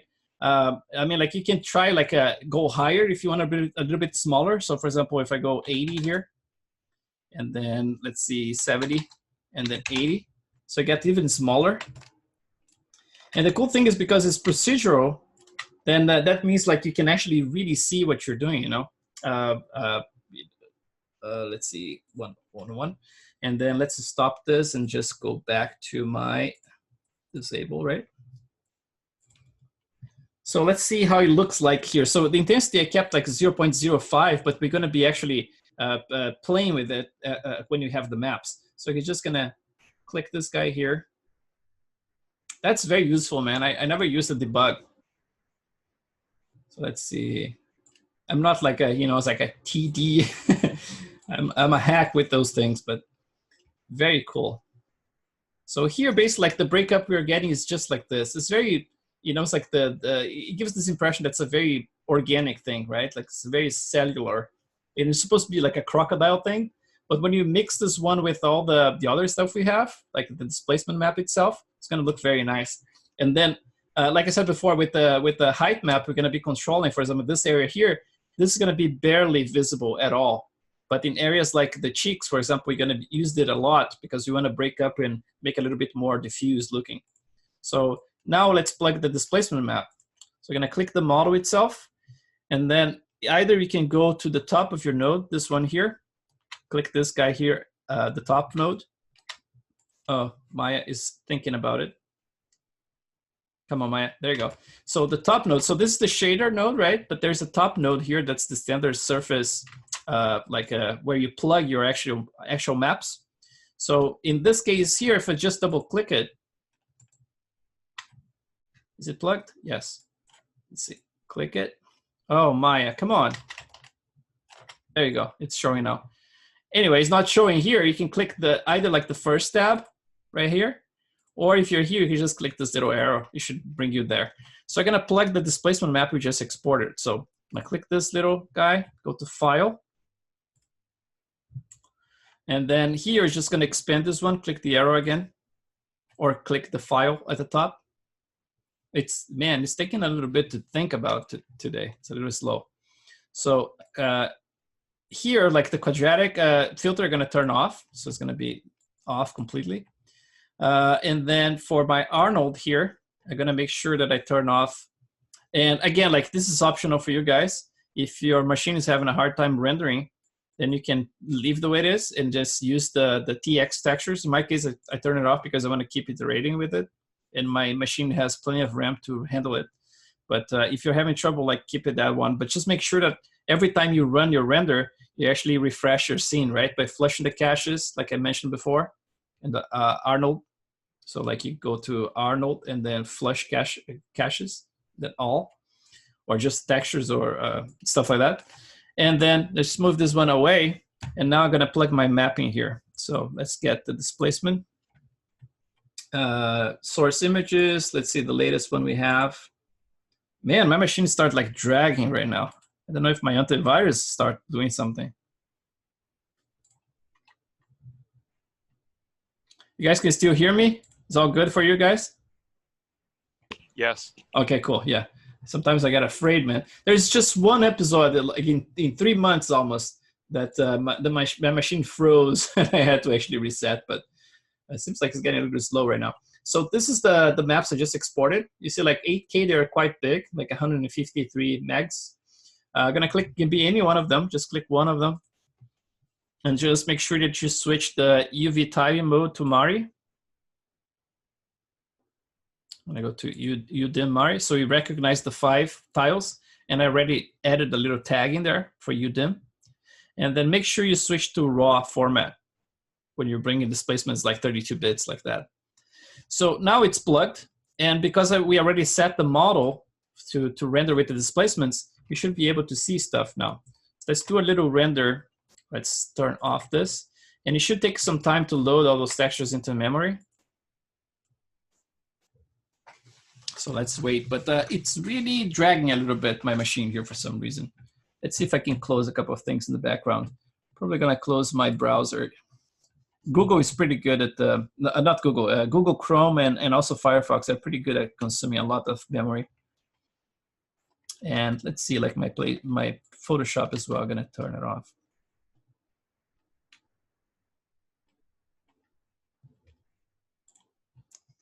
Let's turn off my Photoshop. Here, right here, here.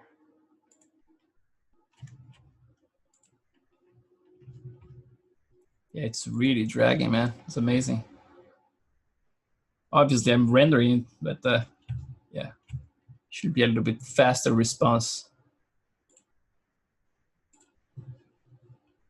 God dang it. Cannot even close my things here.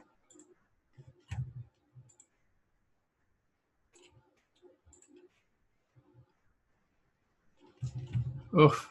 I think you should check on the auto-generate TX texture. Mm-hmm. Make it faster.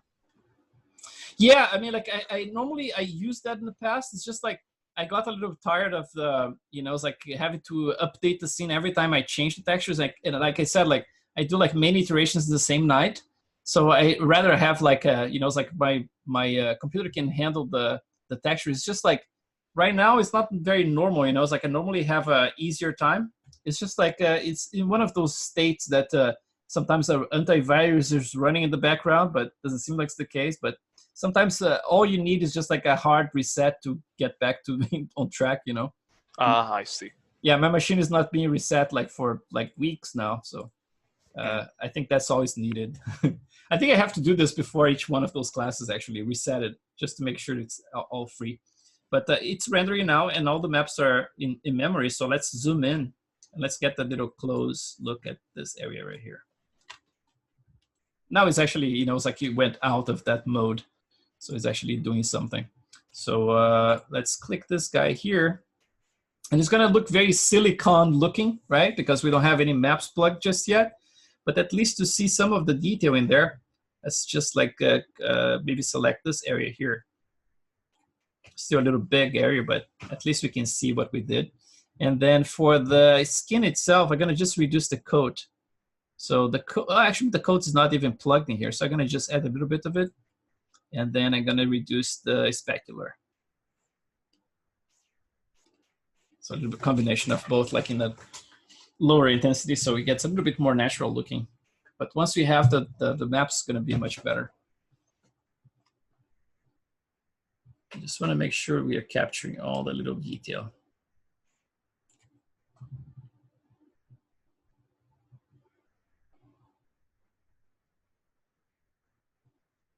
Mm-hmm. Yeah, without any maps, sometimes you get like, you know, it's like some weirdness with the colors and everything. But once you have the maps, there should be good. And this area here, I mean, like the caruncle is just a pocket, like I mentioned before, right? If you look at here, I just have this little pocket that's just like saving space for the actual object we're going to be adding in there. That's going to be a separate object. I'm probably going to have to dig this one a little deeper just so I have more space in there. And that's the one that's going to do the whole trick.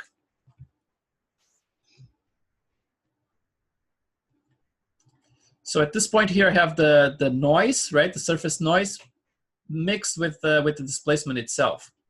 And although this is not the like the most ideal lighting setup I have right here, because it would be nice to have like just a directional one. So let's do this very quickly.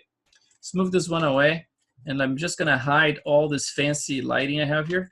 So like none of this. Just gonna use like maybe just one point of light like this. That should be easier to see the detail. This should be like kind of like a 45-degree. So it should give me a little bit more of a Rembrandt kind of light.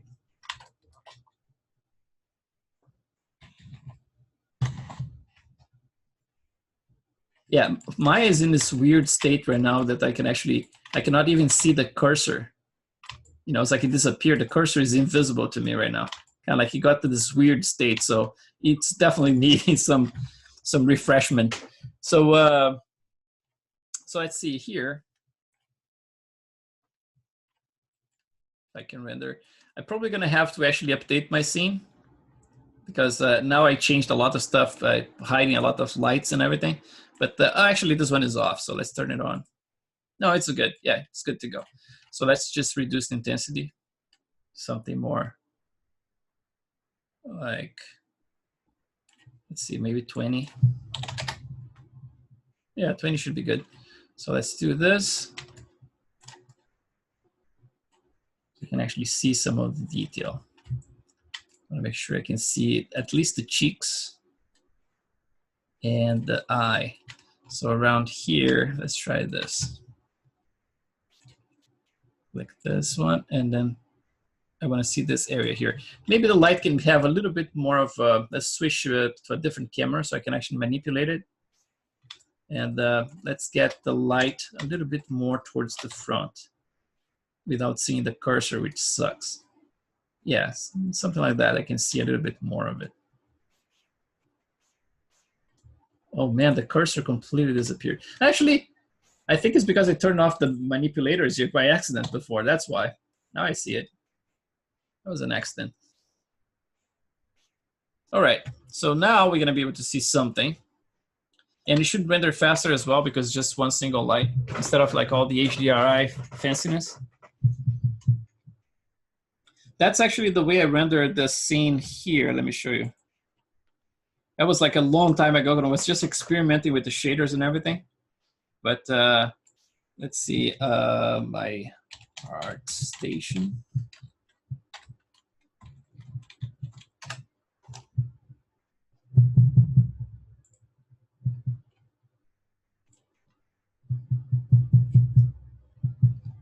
Look at my messages, man. I don't read those messages. I have 40 in there. So this one here, when I render, like this was like, what, like beginning of last year or something like that, when I was starting to test like those things. And I did this one with one single light. So, you know, it's like, it's a little bit too red, but it's cool. You know, it's like, it has a cool look into it. And it was showing actually the sculpture I did for the iris. But yeah, it's kind of like an interesting way to see the detail, you know, at least you can see all the stuff in there. So this is kind of like a similar setup right here. But you know, it's like the detail is so subtle when I sculpted her that I'm gonna be able to actually, I think, go a little bit deeper than that. Maybe not. I'm gonna test it and see once I have the, you know, but maybe a little bit deeper would be good. Let's see. And also, like the number of samples I'm using just 6 for my render. So we're gonna get a lot of this noise in here. If you switch to 8, for example, the noise goes away quite a bit, and then you actually be able to judge better like how shiny things are, because the specularity actually gains more samples as well, and it gets more plasticky as you go higher with the samples. So you can actually have the exact measure of how much spec you're gonna need in that area, you know. But I can see the pores in there. Let me start rendering right there. And the detail is good. It's just like maybe a little bit more depth would be good, you know. And the way I can do this just to simulate in here, I can just go to the model itself, go to the attributes of the model, go to the displacement under Arnold tab, and just like crank that from 1 to like maybe like 1.2 and see if the depth looks better. Then I know that I need like another 20%, you know, it's like added to it. But because, I mean, like the skin should be so soft, like in her case, I think I might be in the right track, you know, just maybe some detail in there, but without going too crazy. But I'm curious about this area here.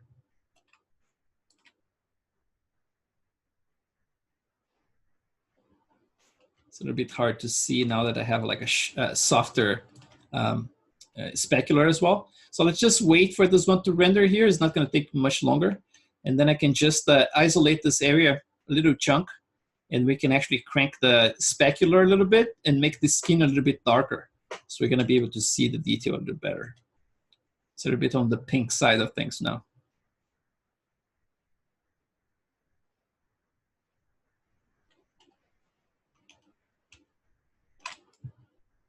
Yeah, it's definitely there. It's just like a little bit as expected. It's much more subtle than what I'm seeing, like, you know, all those old dudes I'm sculpting.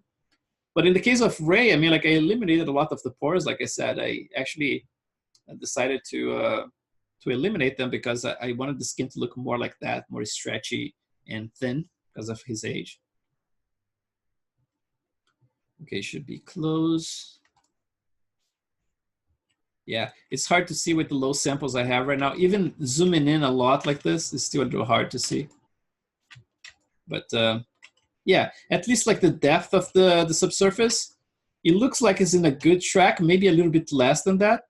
I'm using like a 0.15, maybe with 0.13 or 1.4 should work better. But at the same time, it's hard to judge when you have just a silicone mask like this, you know. Once you have the textures in place, then it's easier to, you know, it's like to see what's going on with it. But it looks a little bit scattery.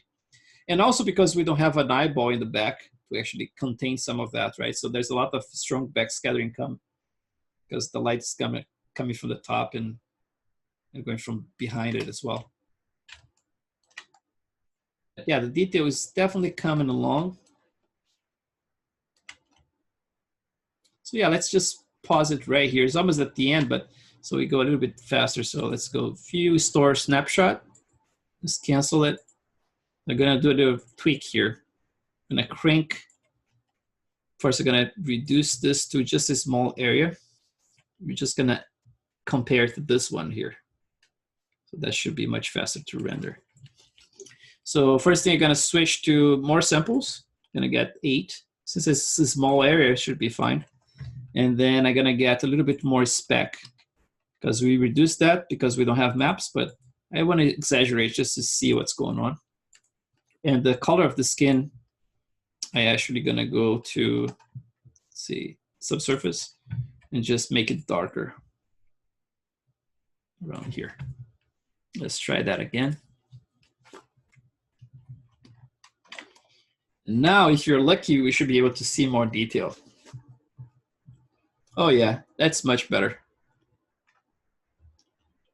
Yeah, now you can see like the both things I mentioned, right? Like with more samples now, with less noise, you can actually see how plasticky the surface is, right? And now because of the colors a little bit darker, actually we can see more of the detail with a higher spec as well. But it's much nicer to actually judge looking at something like this, right? And the render is actually not bad. It's like actually quite fast for 8 samples. So let's do this area here again. Let's try that, like this area of transition here. Let's try that. Well, now we're gonna be able to see it.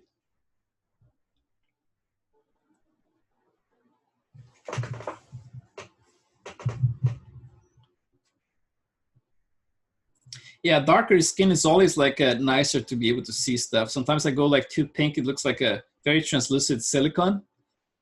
And it's less sensitive to specularity, right? Like the darker you go, the more specky you get naturally because of the contrast. So it's easier to actually judge this way. So yeah, I think all that detail is gonna start working. Yeah. Just a matter of like really blending those areas better.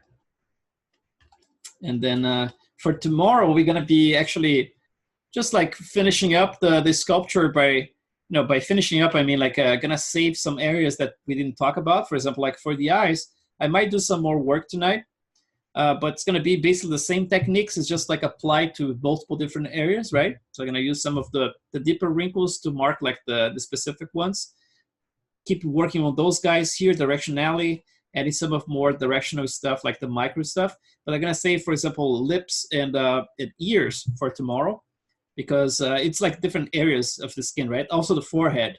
So I can save those areas and we can explore them tomorrow. And then for tonight, I'm gonna be just like trying to finish up the pores on the sides of the face, and add some of them as well to the forehead. So like at this point here, what I still have to deal with the entire side of the face here. So I'm gonna be finishing that. Neck is another thing we're gonna have to explore later. It's a little bit different skin as well. And then I'm probably gonna cover part of the forehead with the pores. So I have plenty of work to do tonight.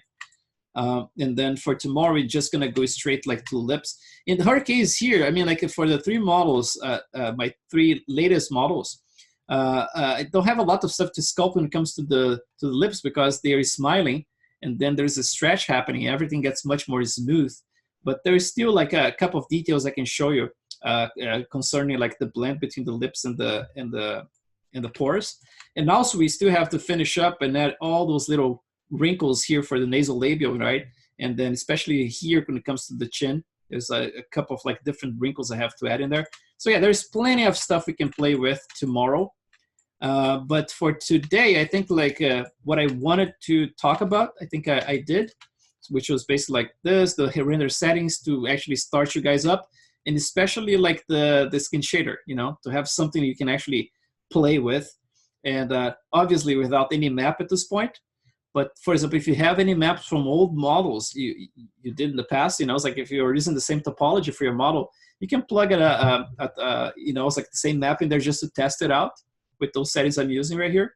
Because I think that's basically what I'm going to be doing. It's like you're going to plug the temporary map I just sculpted, just painted the other day, starting with the ray and then just doing it. Let's do a little render of the nose, because I'm curious about that area as well. Because the nose, as you remember, we just used that little brush in circular motion. And so we don't have a lot of detail going on, but it's actually blending with the micro bump right now, the cell bump. So we should be able to see at least something in there. Yeah, it's going to be very, very subtle. And we have like, I think like maybe a few pimples. You can see one right there. I think there's another one coming up right here. Still very, very basic, but all this stuff is going to be increasingly more complex in the next days. And I cannot wait to start painting some textures with you guys. You know, it's like paint the albedo color manually, which is always fun to be. It's one of my favorite things, actually, paint the albedo. Yeah, I think this is going to work, you know. I think like I was concerned about like, oh, it's a female, it's going to be like you have to be much more soft with stuff. I think like this intensity is quite perfect. It's just too regular right now. So if I start adding a little bit more of this type of detail right here, let me show you. This kind of stuff, you know, there's a little bit of chowder going on in there. So basically like instead of just the pores themselves, there's like a couple of like micro wrinkles starting to form and connect some of them. And there's some bumpiness in between them that I can actually add to have a little bit more of a complexity like that, right? Obviously, it's not the same skin as my wife's skin, but at least gives a little hints, you know, it's like about stuff that I can add to make more natural. And then obviously at the very end, we're going to be adding the peach fuzz, right? All that stuff should help with the naturalistic look. But the color is going to be important to get all those blemishes and everything there. Hi, Chris. Yes. I have a question about the sculpt. I noticed in most of your sculpts, you're leaving the lips without any details, or like it looks like you're leaving it just smooth. I just wonder why. No, yeah, as I just mentioned, like the facial expression in those cases here, like if you have a smile, you can look at yourself in the mirror. You have like a like your lips like relaxed, you're gonna have a lot of wrinkles in there. As soon as you smile, if it's a broad smile, they disappear because there's a stretch happening. So like I said before, like those last 3 models I have, all of them are smiling. So like you barely can see any detail in there. Got it. Okay. I can add like some like maybe like chapped lips, you know, it's like I can add some kind of like crusties and stuff like that if I want to go like to that point. But the lips themselves, like in terms of structure of the lip, it shouldn't have much detail. In her case, what I noticed when I took some pictures of her the other day, which you can see, let's see if it's this one. Let's see if that's the one. Here, oh, the pictures of me old. Let's see. This is the family stuff. Chris, yes. You look like Rick Baker. I know, man. It's like a Brazilian Rick Baker. So her upper lip here has those. Yeah. So her upper lip has those interesting wrinkles, very, very horizontal in here, that I'm probably not going to exaggerate that much, but I'm probably going to add some of them. But the lower lip is going to be like, other than the discoloration and some of the dryness, you don't see a lot of detail, you know. Obviously, my photos here are very blurry as well. But yeah, every time you have a smile, you know, it's like the whole thing gets very thin. When I was sculpting like some animated displacements for the first Avengers for the Hulk, I had to do the same thing. You know, it's like there is a scene that's a close-up that he smiles. It's got like a 3/4 side view. And then I had to actually eliminate a lot of the wrinkles that we had because I sculpted the wrinkles in the neutral. But as soon as he smiled, we had to actually stretch and remove a lot of them, you know. So that's why I know that has to come at some point. But yeah, so for today, guys, I think that's pretty much it. You know, it's like I think it's plenty of fuel for you guys to start like plugging the shader network, tweaking those little values in there. And then, you know, it's like if you didn't start yet, you know, it's like you can start with the wrinkles and the pores all at the same time, or just the pores first and then the wrinkles. I mean, like this whole class, you have to take at your own rhythm, right? I said it before. I do this stuff like for some time now, like all those portraits for about like a year and a half, I think I started. And so I have my own way of doing this stuff, and to me it makes sense, you know. So I got fast doing it because it's my own thing. But for someone actually trying to get used to it, you might get into a little trouble, you know. Sometimes it takes a couple of passes to get it right. And but I would say, like, don't pressure yourself too much, you know. Pressure is good, like working hard is good, but at the same time, like if you're getting too frustrated with some step, just move on to another step, it's like deal with the HDRI maps and lighting. Do something else just to refresh your brain, do some more sculpting in ZBrush, and then come back, it's like, and plug your maps and look at the shaders and how things are working. But in terms of the pores themselves, that's when people get in a lot of trouble, it's like just getting the size and the distance between them correct. And like I told you guys yesterday, the best way to do them correctly is by looking at a lot of references, and this one I was just looking here is a good indication, it's like about this distance. And this type of photograph you can find everywhere in the web, you can just like say like a skin macro photo or something like that. Or you can go to Palomita's resource and then look at all those awesome references she has in there. And if you want to go really deep into it, you can actually do what I was doing the other day in Photoshop, it's like select an area and then start counting the pores, get like a high resolution one, and you start counting the pores and see how many you have, what's the density, And then by studying that, you see like this type of stuff I want to do next. Create a couple of alphas that represent this kind of skin, This is what you see, for example, at the top of your hands, right? You see this type of skin, sometimes elbows as well. This type of skin here, you're going to see like in your back, for example, right? So this stretch here, like the forehead, right? To get the micro stuff in there. So like each person has a different type of skin, right? In this case here, you don't even see those little rays that are around the pores, right? It's almost like just the hole itself. If you want to go for some approach like that, you just have like, you can even start with the same type of pores I have in here. And I demonstrated that yesterday. If you start with the same pores, but then you smooth them out, use the smooth brush, you end up like getting a result very similar to this. Those little rays go away, just like stick with the holes themselves. Like this type of skin, it's like it's kind of dry. It's probably like an elbow, something like that. Yeah, it's like a finger right here, right? It's kind of like interesting. Like you can actually, just by looking at them, you can have an idea about where those things might be, This one here looks pretty dry. It might be like a foot, right? So this type of stuff, I might create like a little library of skin because I'm gonna need this for later. But this one is an interesting one as well. Look at that. It's a view image, and then let's zoom in. So that's basically like it's a similar approach to what we are doing, but just more flat, right? Instead of like have that depth in there, the depth, like the fall off is very sharp. So basically like it stops very, very quickly. But then those little lines continue until connect to the next one.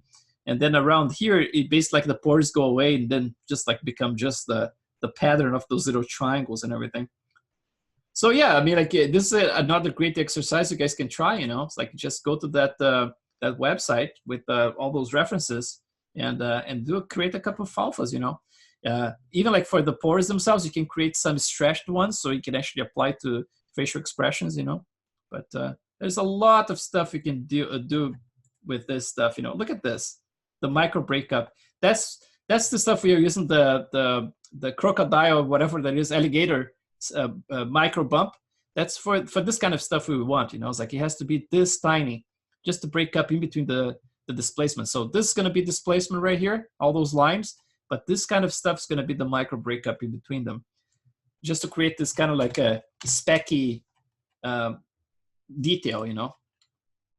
Really cool, guys. Thank you so much, and I see you tomorrow. Tomorrow we continue with the sculpting, and also tomorrow I'm gonna be sending out the invitation to the reviews this Saturday, coming Saturday, and so the deadline is gonna be Friday, obviously, like at the end of the day for me here, and I'm gonna send you like probably just a reminder. It's like, oh, the review is gonna happen. Let's say 20 hours from now, and then at that point that it's like, maybe you should not be sending too much stuff.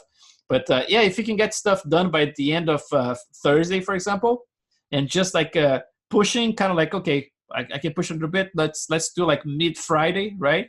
But try not to wait too much, like for example, like the end of Friday, because depending on your time zone, you might end up like being like a Saturday morning here for me or something like that. And then it's hard for me to just like drop all those files right before the reviews start, And don't be too concerned about like having something completely ready to go. It's like anything goes. If you have a model that's an old model that you're actually working in this class, instead of like something from scratch, I don't mind reviewing it. If you have like anything, if it's just like a pore that you're still having trouble with, I can review it. If it's a face, you know, it's like likeness, I can review it. Anything goes, you know. So anything you guys drop into the Google Drive, I'm gonna be looking at. So don't worry too much about it.